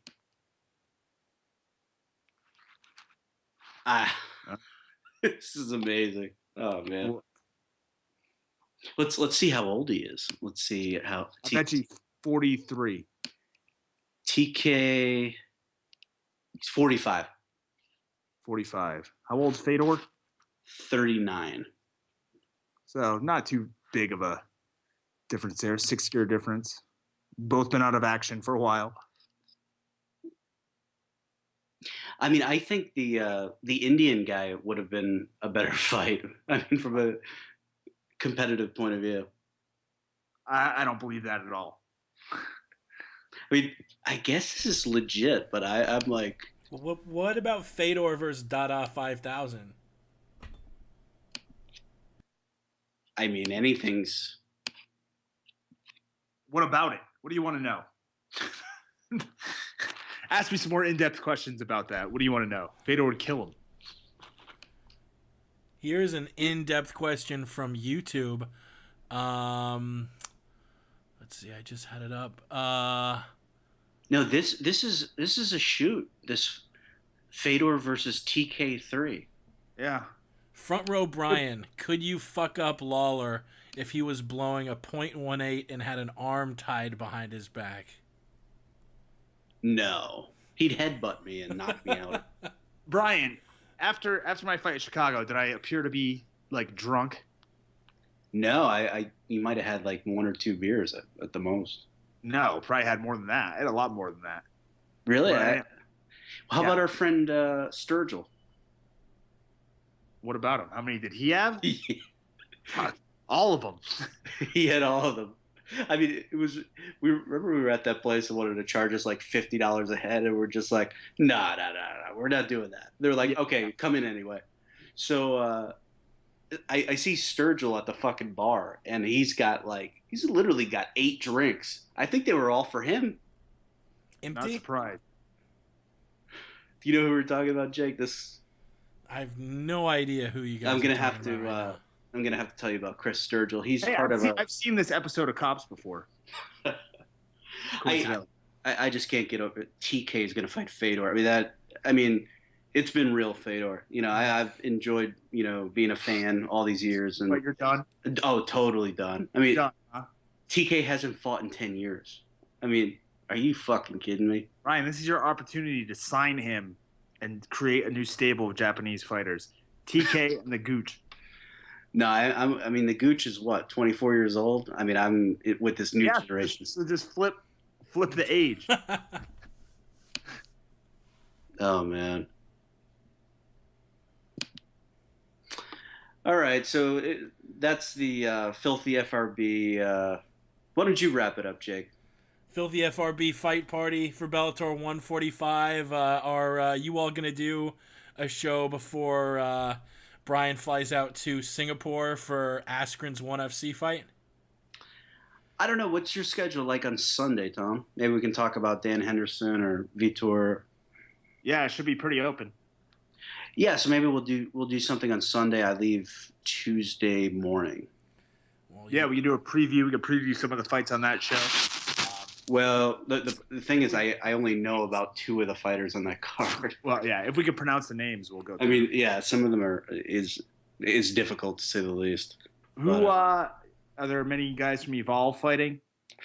Oh, I'm really not sure. I'm gonna have to do a quick review. Yeah, I'll have to double check, I guess, on Yeah. that one. what is the over-under on cold beers on the 24-hour journey from Greenwich to Singapore? Oh shit. Maybe 20, Nice. possibly. Yeah, maybe a little more because my layover in Tokyo is like 6 or 7 hours, so I have time to gimmick and then Sake bombs. get a good night's sleep too. Nice. I mean, 5 or 6 hours. That's basically all I need. And then Well, I just hope I don't forget the fucking banner. yeah. Well, Because I'm sure like that banner, like if it's not shown on TV, he loses a lot of money, and it'll be all my fault. Well, I guess unless either you guys have anything else, I'll wrap it up. Follow Filthy FRB Show on Twitter, always tweeting out the links. FRBshow.com if you want to subscribe on iTunes, SoundCloud, YouTube, all of the above. All of us are on Twitter at Front Row Brian, at Filthy Tom Lawlor, at the MMA Podcast. As always, thanks for listening, and we will catch you next time. I mean, his neck is a mess, but he probably has some rudimentary submission defense. It probably can't strike much, but I'm sure he could take down a lot of people. I mean, and also I would say his cardio is probably better than say Lashley, for example. Yeah. I think if it's Punk or Angle winning a fight, you got to say Angle just because he's got the long decorated record in the Olympics, AMI wrestling, all of that. But I don't know. I sort of don't want to see either guy step in. I think it'll be. I mean, if Angle fights, yeah, they're going to feed him 1 or 2 cans, and that will be it. By no means will he be stepping in and challenging for the Bellator strap or anything like that. Yeah, I mean, absolutely. I mean, CM Punk can't beat anybody on the UFC roster. That includes the flyweights. So they're going to have to sign somebody and have him fight. And that's, whenever he gets healthy and if he decides that he still wants to fight, I don't know. Is it going to happen UFC 200? This whole thing just seems so weird. And they signed him, last December. And it just seems so odd. As soon as they signed him, they sent him on this huge media tour. And it just screamed to me like, this guy's not going to fight. This guy is here to get promotion, to promote the UFC. And so Dave Schaller has someone to talk to on the road, somebody to talk hockey with. I know he went through the training, but I don't know. Maybe he was just doing that just to, I don't know, live out some sort of fantasy or something, that he was a real fighter. But I just don't see anything that this guy actually wants to fight. Yeah. And really quick, thank you to the listeners who just flooded my Twitter saying that my audio was super low and Brian, I guess, was getting pumped through super loud. So I think I fixed the issue, but just got a lot of tweets, and I think that should be fixed up now. But we have Lashley entering the cage, so I think this fight is about to kick off. I think last time I checked the odds, Lashley is an enormous favorite, and I don't know. I'm expecting a finish, but Lashley is probably stepping in here looking to make it a boring fight, looking to just sort of grind out Thompson, who I think he's got the gas tank advantage over. Yeah, I would. I mean, I don't even know about the gas tank, but Lashley's minus 375. I think he will just try to lay on him. I don't think Thompson has much of a wrestling game, but he has beaten the guy once. Thompson does look a little softer than he usually does. Lashley, I don't know how he does it. I mean, he just looks. He doesn't look as big as he did when he's doing the angle with Donald Trump at WrestleMania. But I mean, he still looks in incredible shape, and he's 39 years old. Wow. Yeah, I think Lashley trains over in Denver at Elevation. Back when I lived in Aurora, I know I lived like a half mile away from the gym he owns there. I don't know if, it's just one he owns and he doesn't train there frequently, but if he does live and train there, then he'll probably have a gas tank over a lot of people. Really makes you wonder. You look at Thompson's body frame compared to Lashley's. I wonder how rigorous the PED tests are over there for Lashley. He hasn't fought since June. I don't know, a bit of a question mark there. So there's Lashley going in for the single, and Thompson just fell on his back. So that kind of answered our question right there about Thompson's wrestling ability. I mean, it didn't look like he had a ton behind that shot, and usually that single leg is difficult to convert in MMA. But here's Lashley on his back now, and can you? Well, that looked like it was the back of the head a little bit there. Yeah. Jake, can people hear you now? Because I just had somebody say that you were low and I was high. So Yes. I think I fixed that up. Kind of difficult to. It's over. He punched wow. Holy in shit. Less than a minute. Jesus Christ. Thompson did his best Bob Sapp there. That was literally the Bob Sapp. He got taken down 10 seconds into a fight and then just let the guy punch him. Wow. I mean, I'm not saying he threw the fight, but that looked a lot like a Bob Sapp fight. Yeah, it did. I honestly was fucking around with the volume a little bit, looked down, looked back up, and we were less than a minute in, and the damn fight was over. Jesus Christ. There wasn't much to it, man. No, there wasn't. Thompson's what? He's not a spring chicken either. He's 40, 36, yeah. 36. It looks like he's holding the back of his leg. I wonder if he had some kind of hamstring injury here. Yeah, leg injury and knee. I don't know if that left leg buckled a little bit when Lashley.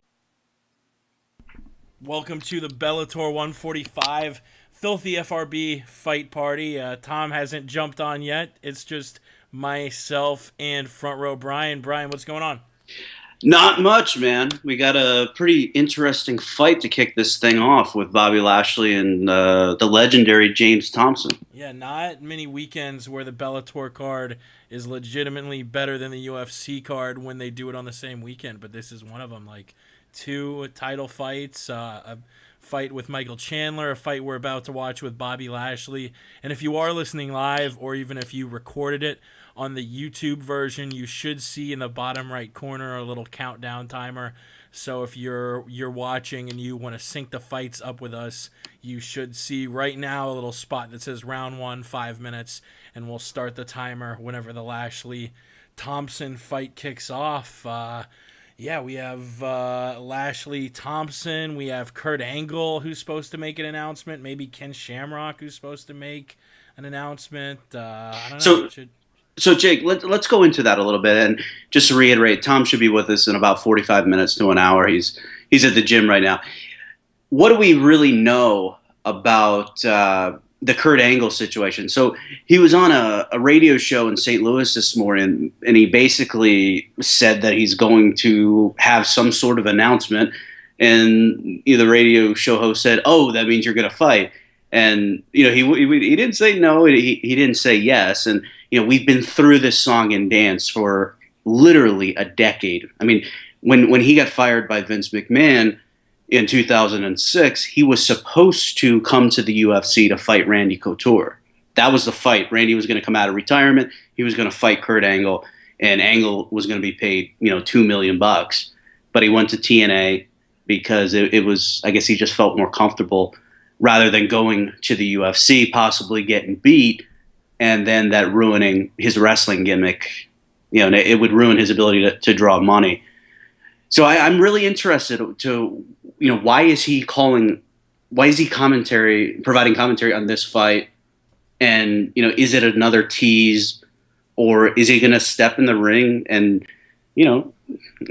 cash out? I mean, I think this is his golden parachute, so to speak. Yeah, Kurt has been a big MMA fan, has talked every now and then about wanting to compete. I think he was going to try and fight on Tough 10, but didn't fail the physical. The real nature of it is you don't know whether it's going to be a wrestling tie-in, or he's going to announce he's going to be doing commentary or trying to fight. I think he's on right now. He's yeah, he's on right now. Let me turn this up a little bit. But I mean, it's pretty interesting. James Thompson still be relevant. I mean, he's a guy that fought Kimbo, I guess, in 2008, and I think it's still the most watched MMA fight ever. Yeah. Or one of them. Yeah, one of them. It's really. Remember, he damn near knocked the guy's ear off, or Kimbo knocked his ear off. And that was really wild because Kimbo was one of like a ton of losses. I think he went like 1-8 over a stretch of 9 fights, and then the guy just turns it around. And I think since going 1-8, he hasn't lost in his last 6 fights. And yeah, he's crushed a lot of cans there, but one of those wins back in 2012 was Bobby Lashley. So we'll see. I mean, neither of these guys have really fought elite heavyweights, but this should be. I mean, it should be a fun fight for all intents and purposes. It's so difficult to really say if Bobby Lashley is any good as a fighter. I mean, this is a guy who refuses to fight anybody who is a decent fighter. Like after that Chad Griggs fight, when he got beat in Houston, he just, he didn't want to fight anybody good. And I know one time in Titan fighting, this is the previous version of Titan, he fought somebody who was a blown up 185 pounder. And it was just like, man, what are you doing? Like, why even bother doing this? But I guess it's just an easy payday. But I think other than Griggs, Thompson is the best fighter that Lashley has faced. And I was kind of surprised when I heard that he was willing to fight Thompson again. Yeah, and Thompson making his walkout right now. I'm looking at Twitter. We weren't really able to sit back and listen to Kurt because that would be terrible podcast to just be quiet. But apparently, Kurt said that there is a chance he's going to take an MMA fight. I'll throw this out. Who has a better chance winning a fight in a big mixed martial arts organization? Kurt Angle or Phil Brooks? Kurt Angle. I even though he has even that though he's wrestling base, yeah. even though he's really beat up, I mean, he's actually probably trained in an MMA gym longer than CM Punk. I know I've heard stories of him training in Pittsburgh, for 8, 9, 10 years. So he's probably got some basics down. Let's see. We had a lot of audio stuff. Yeah. So one guy goes, "Y'all ain't shit. Keep up the work, fuckers." No Ian McCall. No Ian McCall. Let's Ian McCall is very welcomed on this show. He. I guess I really haven't addressed this. I might have with Tom. Anyway, this is like 8 or 9 years in the making, and he came after me and said some stupid bullshit. So I've been barking back at him for years, but I hadn't said anything about the guy. I think in about 2 years because I don't even know the last time he fought. So he was on a podcast with the MMA roasted fella Adam Hunter. Yeah. And somehow I came up and he says he's going to hurt me or he's going to do something to me. I would just tell him, do what you need to do, bro. I've never run from anything in my life. So that doesn't mean that. No, I mean, I understand that his expertise as a mixed martial artist, even though I have weight on him, doesn't mean anything. I mean, he could beat me up if he wanted to, but I'm not going to run from the guy. So if he feels that way, then he'll have to do what he has to do.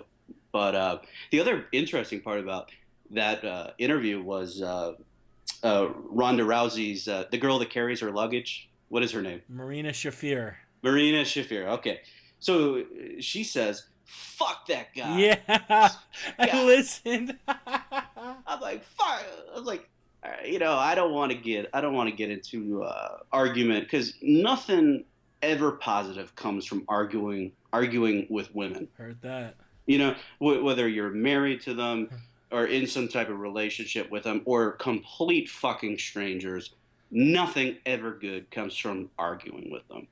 So I'm going to just leave that alone. It's always strange, though, when someone you've never spoken of, you don't even really know who they are, just goes, yeah, fuck him. Like, bitch, what'd I do to you? Like, are you serious? I can't lie. It was kind of funny that she knew immediately who I was. It wasn't one of those, who? It was like, it was immediate. As soon as McCall mentioned my name, it was, fuck that guy. Speaking of Ronda's luggage carrier, that's been an interesting narrative the last few weeks. I mean, it has been one terrible story after another, from the whole Travis Brown thing to Ronda's mom saying she wanted to run over her coach, to her coach filing for bankruptcy, to something I saw people on my Twitter on Wednesday calling Lubegate, or I guess Thursday, Lubegate. It makes you wonder. She talks all the time about mental focus and this and that. Is she going to be going into the home fight with, this cloud over her head? It kind of makes me wonder. Jake, one of the reasons I'm not excited for that card, I don't know if I'll even see the card. I'll be in Singapore next week for Ben Askren's fight. And I'm really looking forward to visiting Singapore and seeing the ONE FC promotion, how they run things. But Ronda's fight in Australia, I mean, they're talking about 70,000 fans. I mean, if they had sold anything close to that, they would have put out a press release saying Ronda sells out, breaks the biggest MMA record, bigger than GSP in Toronto or this or that. They haven't come out with that. So I don't know how it's doing. GSP did what, 55 in Toronto against Shields? Yeah, 55, 56,000, sure.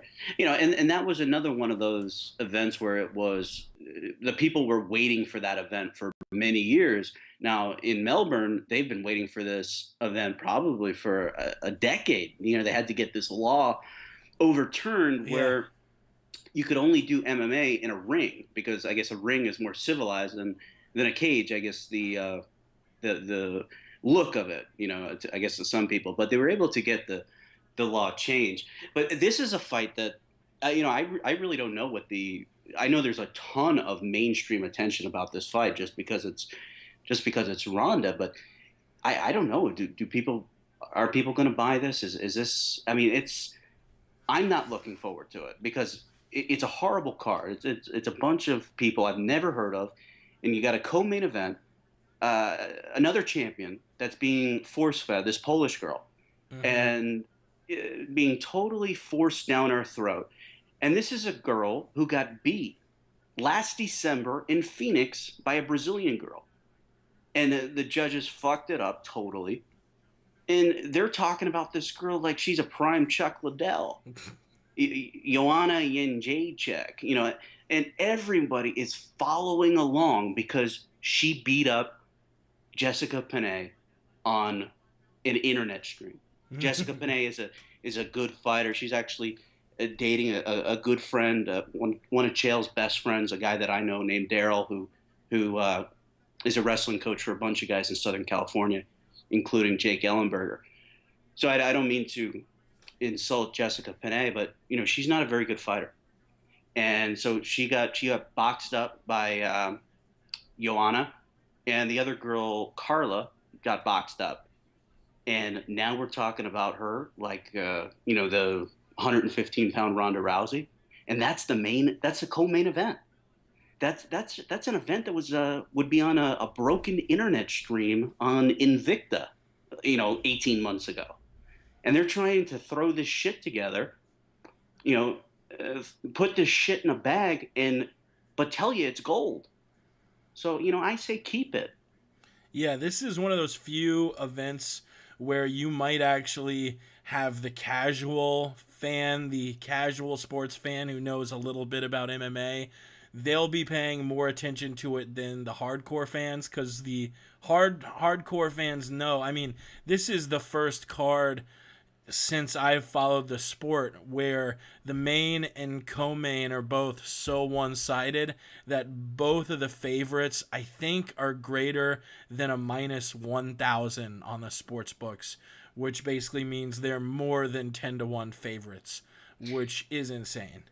Yeah, it is. I even said, I forget what show I was on. Maybe it was my own, but I said that Betch at, I think she was plus 1,200 or plus 1,300. I said, that's not even close. Ronda should be like 50-1. This Betch is terrible. I think Betch versus Ronda was the most one-sided fight the UFC has probably seen since like UFC 2. Yeah, I told everyone who would listen how bad Betch is. She's terrible. 4 years ago, she had never even trained MMA. She was studying to be an accountant. In Brazil, that's like training to be a cashier at Taco Bell in this country. And we're supposed to believe that she's a tough fighter, and because Ronda Rousey face planted her in 34 seconds, that this is, we were supposed to be so impressed. I walked away from that pay-per-view saying, I'm glad I fucking streamed it. She has a vertical jump of about like 4 inches. Yeah, it was one of the biggest head scratcher fights. And if you're Misha Tate, you have to be pulling your hair out. You have 4 back-to-back wins against legit women. The last one being a pretty one-sided fight against Jessica Ai. And you have Betch get a title shot for the only reason she got a title shot was the talking she did. And now Holm gets a title shot. Holm I think she beat Rocky Pennington by split decision, and then beat Marion Renault via unanimous, and now she's getting a title shot. So now Misha is going on the MMA Hour saying she's thinking about hanging up her gloves, and I don't blame her, honestly. Yeah, but one of the things, Jake, she started talking a lot, and I'm very sympathetic to Misha's case here. She started talking about how she has all these other opportunities outside of MMA. What Misha needs to understand, and I hope her management is telling her this, that those opportunities exist because of the UFC platform. She needs a UFC platform or a Viacom platform to continue to get these gigs where she's signing autographs and getting $10,000 and then flying back home, getting 10 grand for 6 hours of work. Those types of gigs don't exist unless she's on national TV. So, and the other thing she said, oh, I'll just go work for Fox. Well, guess what? If she's basically called the UFC out, if she takes her ball and goes home because she's not getting the title shot, Fox will not employ her. Fox is another wing of the UFC. They do anything the UFC says, Fox will do. With there's some exceptions. They'll fight and they'll compromise on certain things, but she's not going to be able to walk away from the UFC and say things about them and then walk right into a great position with Fox. That's not happening. So I hope she understands that, but I certainly understand why she's upset, because she should be upset. She was fucking lied to, and they didn't have the courtesy. Sean Shelby, who I like, who is a good guy, and I think this goes above his head, so I don't think he should be getting heat for this. It's fucking Dana White and Lorenzo didn't have the courtesy to pick up the fucking phone and say, Misha, we decided to go in another direction because for this, and this reason. And they'll say, oh, we couldn't tell her because it would have leaked. Well, there are things that you do for human decency. You pick up a fucking phone and you call them. That's what adults do. Adults communicate. And they didn't do it. Yeah, and this isn't a one-time thing. We've heard so many fighters say, "Oh yeah, I found out I got a fight, or I found out I didn't get a fight because I was on Twitter and journalists started tweeting about it." Like, wow. And the whole, yeah, if we told you it would leak thing. How? If you're just telling me, do you think I'm going to leak it? How does that science work? I don't know. It's Misha. Plus, then she starts tweeting at fans the amount of money she made off of recent fights, saying she only got paid. I think she said she got paid. Went in for the single. You could see him grimace. So I thought I saw his left leg hyperextended. Yeah. Lashley went in for the single. And I think from there, Thompson, because Thompson is a tough guy, man. I mean, that's why I was like, I didn't want to say he threw the fight, but it looked a lot like a Bob Sapp fight. I think because he might have torn his hamstring right there. Yeah, looks like he hyperextended his knee, maybe did something to his hammy or quad there. But yeah, he was grimacing hard before he took any shots. So it almost certainly looks like he did something to his leg there. Yeah, so, I apologize to James Thompson for the Bob Sapp comparison, because obviously he was injured there. Well, shit, nice start there. I don't know. I guess the next fight is the Chandler Rickles fight, which that I think is like the most one-sided fight on the entire card. Yeah, but before we get to that, I mean, where do you go with Lashley right now? And I think a lot of people would say throw him in there against Kimbo Slice. And I think that's certainly a fight that would garner a lot of attention. A lot of people would tune in. It could headline that tentpole event in Houston that they're doing in February. But is that the fight you want to put Kimbo in? Because Lashley will take him down from the second the referee says fight. Yeah, right. I mean, who else are you going to put Kimbo up against that's going to sell buys? Because, he just fought Shamrock in his first Bellator fight, which was kind of a joke. You're not really, if you're Scott Coker, you're not really with Kimbo looking at what makes the most sense moving him up the ranks and him eventually getting a title shot. I think it's all about just selling buys and getting the most ratings possible. And there aren't really many guys at heavyweight in Bellator that are gonna sell with Kimbo. You know, you have guys like, I mean, I'm looking at the Bellator roster right now, and almost every heavyweight I've never even heard of. I know of Justin Wren, I know Bobby Lashley, I know Minikoff, the current champ, Shamrock. The rest of these guys: Alex Huddleston, Josh Diekman, Augusto Sakai, Dan Charles. None of those guys are going to work. You know, I think James Thompson could work. I mean, as long as his leg's not that injured, James Thompson versus Kimbo 2, 8 years in the making. From that night in, I believe it was in Newark, New Jersey. Elite XC, yep. Yeah, which was actually, it was such a shit show. It was so exciting, and you got the Thompson, he's got like a baby coming out of his ear. And I guess nobody ever told him you're supposed to drain, the cauliflower here, but I guess he never got around to it. But I would just hate to waste a Kimbo Slice fight on somebody who will just take him down, because Lashley doesn't want to get hit. It doesn't, even though Kimbo, I mean, what can Kimbo? I guess Kimbo's dangerous to somebody of the skill level of Lashley. What about moving a 205er up and doing like a catch weight, maybe against a guy like Tito, maybe a rematch against Houston Alexander? Oh God. If that might be the most obvious fight in the UFC that screamed fix, in recent, that was just like, why was Houston Alexander like, this is a guy that knocked out Keith Jardine when Keith Jardine was like, hadn't he just beaten Chuck Liddell, or he would go on to beat Chuck Liddell? He was a game fighter. Keith Jardine was a real deal. And he got knocked the fuck out. So Houston Alexander can fight, and that fight looks so weird.